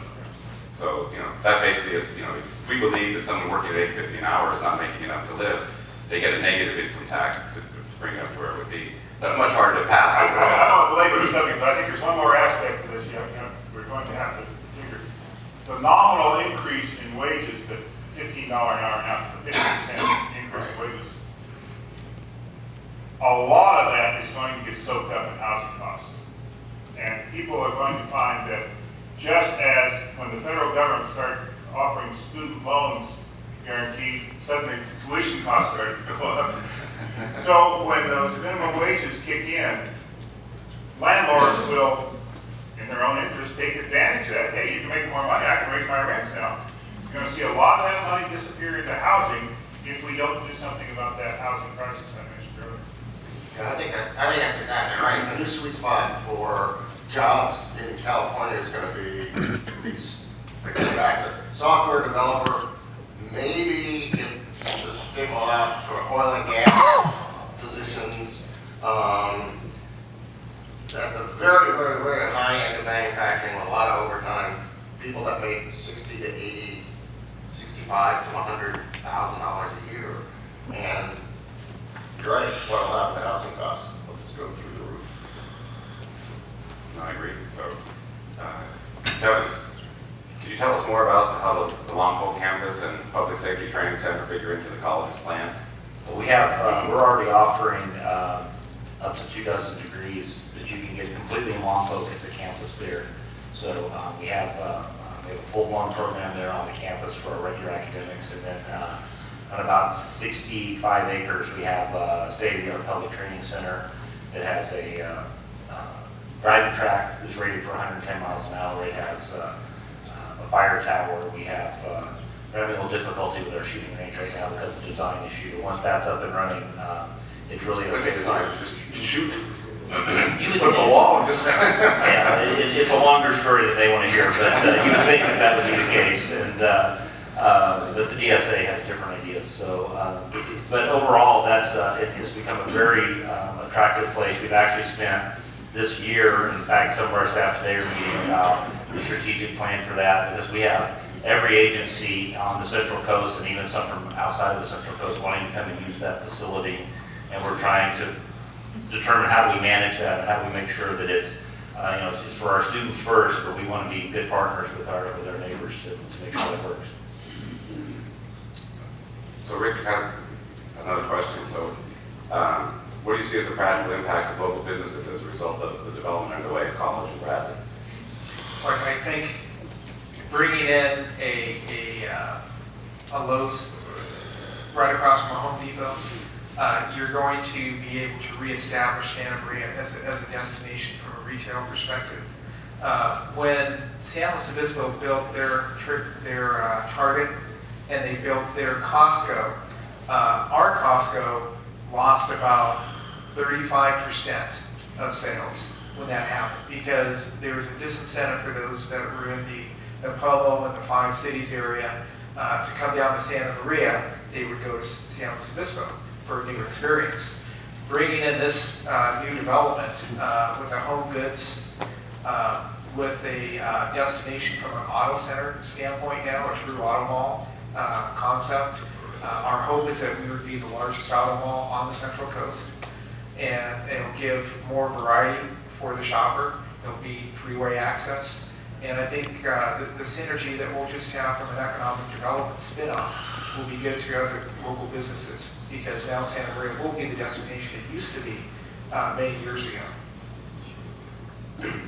So kind of back to, this one is about startups, and it's actually me for, I think, Henry and Dan, really. regarding startups, what are the social or cultural components you have noted in other communities where it's been successful? I don't think there's any question that in other parts of the country, what really makes startups, particularly in the tech area, successful is an X factor. It's a bar that people like to hang out at. It's a networking program like Connect San Diego that puts on events. I once heard the CEO of GlaxoSmithKline talk about why he invested $300 million in Cambridge, Massachusetts. And the reason was a bar called the Plow and Hearth. Because that's where the doctors from the medical schools, the professors from the university, and the venture capitalists from far away came and they got drunk and started to talk about their deals and how they would do them. And I think one of the things that would really help is Santa Maria, and I would offer all the services and resources of the Business Times to do this, is to figure out how to create a program that's a little bit like SoftTech up in San Luis, which has done some programs here in Santa Maria, or a little bit like some of the network events that happen on the South Coast or even in Ventura, and let's figure out something and make that happen. Because the culture is everything when it comes to startups. The other thing is capital, and I think it would be great to get our local bankers, and there's some great ones in this room, involved in that. And then we got to figure out where some private equity might come from. Because I do think there's some good ideas. I talk to folks in Sacramento all the time about cool ideas for businesses and interesting things going. Talk to Hancock and make it happen. Yeah, and there is one other factor too, and something we can talk about here, and that's to have an educational institution. Silicon Valley, up until World War II, the largest employer in what we now call Silicon Valley was a tannery, I mean leather out of cat hides. Why did that develop where it developed? It could have developed anywhere theoretically. There was one reason only, Stanford University was there. And that is critical. Right now in Sacramento, there's a big hoop-de-doo about the chancellor of UC Davis. She's probably going to lose her job and everything. But until she screwed up badly, they were starting to develop that kind of startup entrepreneurial atmosphere at UC Davis, trying to have that happen in the Sacramento area, and it actually had started to happen. Now she's probably moved on, who knows what's going to happen there. But having an institution of higher learning in your area, like Cal Poly in San Luis Obispo, like UC San Diego in San Diego, and so forth, Stanford, and whatnot, is critical to having that vibe that Henry talks about. That's part of the vibe, is having a collegiate community, a lot of young people in your town, going to college, thinking up stuff, doing stuff. That's a very critical element in all that. So I'm hearing is we need a 4-year school and another bar. And it's not much dough. Okay, that's South Costelli, we're there. We're there. Part of the fear, those in North County in particular, that entry-level blue-collar or white-collar job for the 30-something-year-old, there's just not a lot of those. Zodiac does very well with that, but when I think of the people who were, Henry's under 40 awardees that are from North County, they've all got last names. They're third generation, fourth generation. Their families own businesses in town. So, so if your family doesn't own business, my kid, I can't just turn over Hancock College to him when he's 35 years old. Can I, Larry? So yeah, he's gonna have to go to college. So what do you guys see as the biggest obstacle to achieving what you are trying to achieve right now? Ricky, you start. I think... 2 minutes, so. 2 minutes, okay. I think we talked a little bit about revenues and what sparks revenues and what finances city revenues and the services we provide, sales tax, property tax, the key components. My biggest concern is the opposite side, is the expenditures. It's the pensions, public service pensions are escalating. Our pensions in the general fund, we spent about $7 million in pensions 3 years ago. We're up to 10 million this year. It's going to exceed that next year. That's $1 million a year in pensions. That's 10 police officers. That's one entire fire station. The public doesn't see any type of increase in services, yet we have to continue to either find additional revenues to augment that, or we have to decrease our level of service. What's happening with minimum wage? It's going to increase expenditures. Our expenses aren't getting any less, they're just getting more. And the revenue is getting more finite. And so we're going to have some issues in a couple of years from that perspective.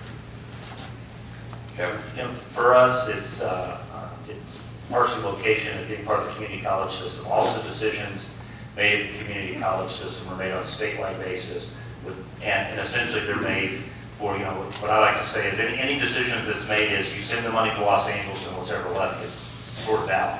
It's all based on the large districts in the Bay Area, in Sacramento, in LA, and in San Diego.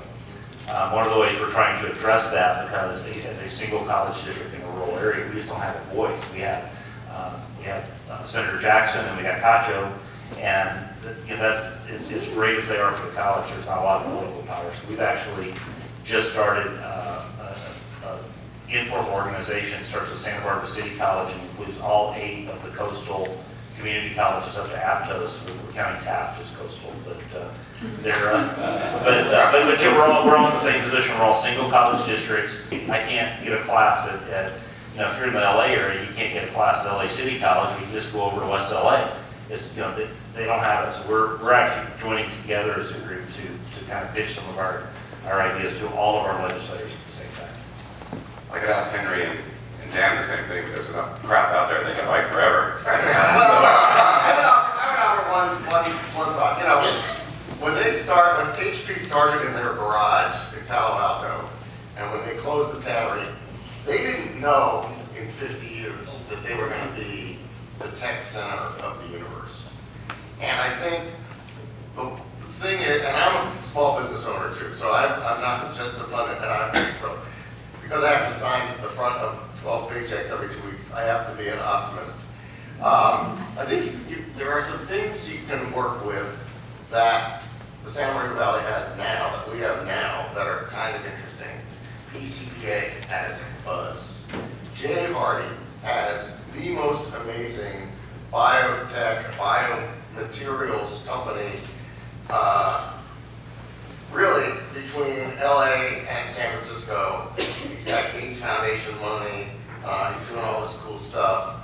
Zodiac is really redesigning the way we fly. And you got Elon Musk and all the other guys out on the coast firing these big rockets. So there are things that are they're pieces of something, and if you just kind of start somewhere, stick with it, be prepared to fail. You don't know what's going to happen in 40 or 50 years. I'm reading, this is stupid, but I'm reading the biography of Hamilton. This guy came from nothing and created everything that we have. And if we just followed what he was doing, things wouldn't be that screwed up. But you got to start from somewhere, and and maybe it's just here. Yeah, and Alexander Hamilton's name's going to stay on the $10 bill. They're going to get rid of that racist, foul-mouthed Andrew Jackson on the $20 bill. I would say this. I would just offer an observation. That is that if you go back exactly 100 years ago, in 1916, the year my mother was born, the center of the technological universe, the marvel of the world, together to what we now call venture capital and the finest, most creative brains, was a place called Detroit. And we saw what happened to Detroit, didn't we? It lost its mojo. And now we have Silicon Valley. We have all the little Silicon Valleys up and down the coast. And they took it for granted in Detroit. They assumed they would always have it. They would always be dominant. And the greatest danger we have in California is to assume that we're always going to be number one. We're always going to have this thing going for us. We can screw it up real easily. We can screw it up with making it so difficult to do business in California and create jobs in California. We can screw it up by not solving our water problems. Our K-12 education problems, don't even get me started on K-12 education. Our worst traffic congestion problems, our second worst roadway condition problems in any state in the United States, even though we're paying the highest gas taxes of many people in the United States. And finally, as I mentioned before, our housing situation. We don't get the fundamentals right, housing, water, transportation, education. We could screw this up real well, and we could wind up like Detroit. And so it behooves us all, particularly the ladies and gentlemen in Sacramento who consider the next election to be long-term planning, to look at those fundamentals and get the fundamentals right so that the people who are creative and are entrepreneurial can do whatever they do. But if we let those fundamentals deteriorate even further than they deteriorate now, water supply, education, transportation, education. If we let those fundamentals deteriorate, if we let things like the competition among the various levels of the college, post-high school education, compete in such a way that they screw up the situation and don't allow rational activities, we can screw this up real easily. And then they'll look back at California and say, wow, they had it all by the tail, and they let it go. Just as Detroit had it all, and they let it go. I tried to end on Henry's optimistic view, but we're going to have to end it here. We said 10:30, so I want to thank our panelists very much.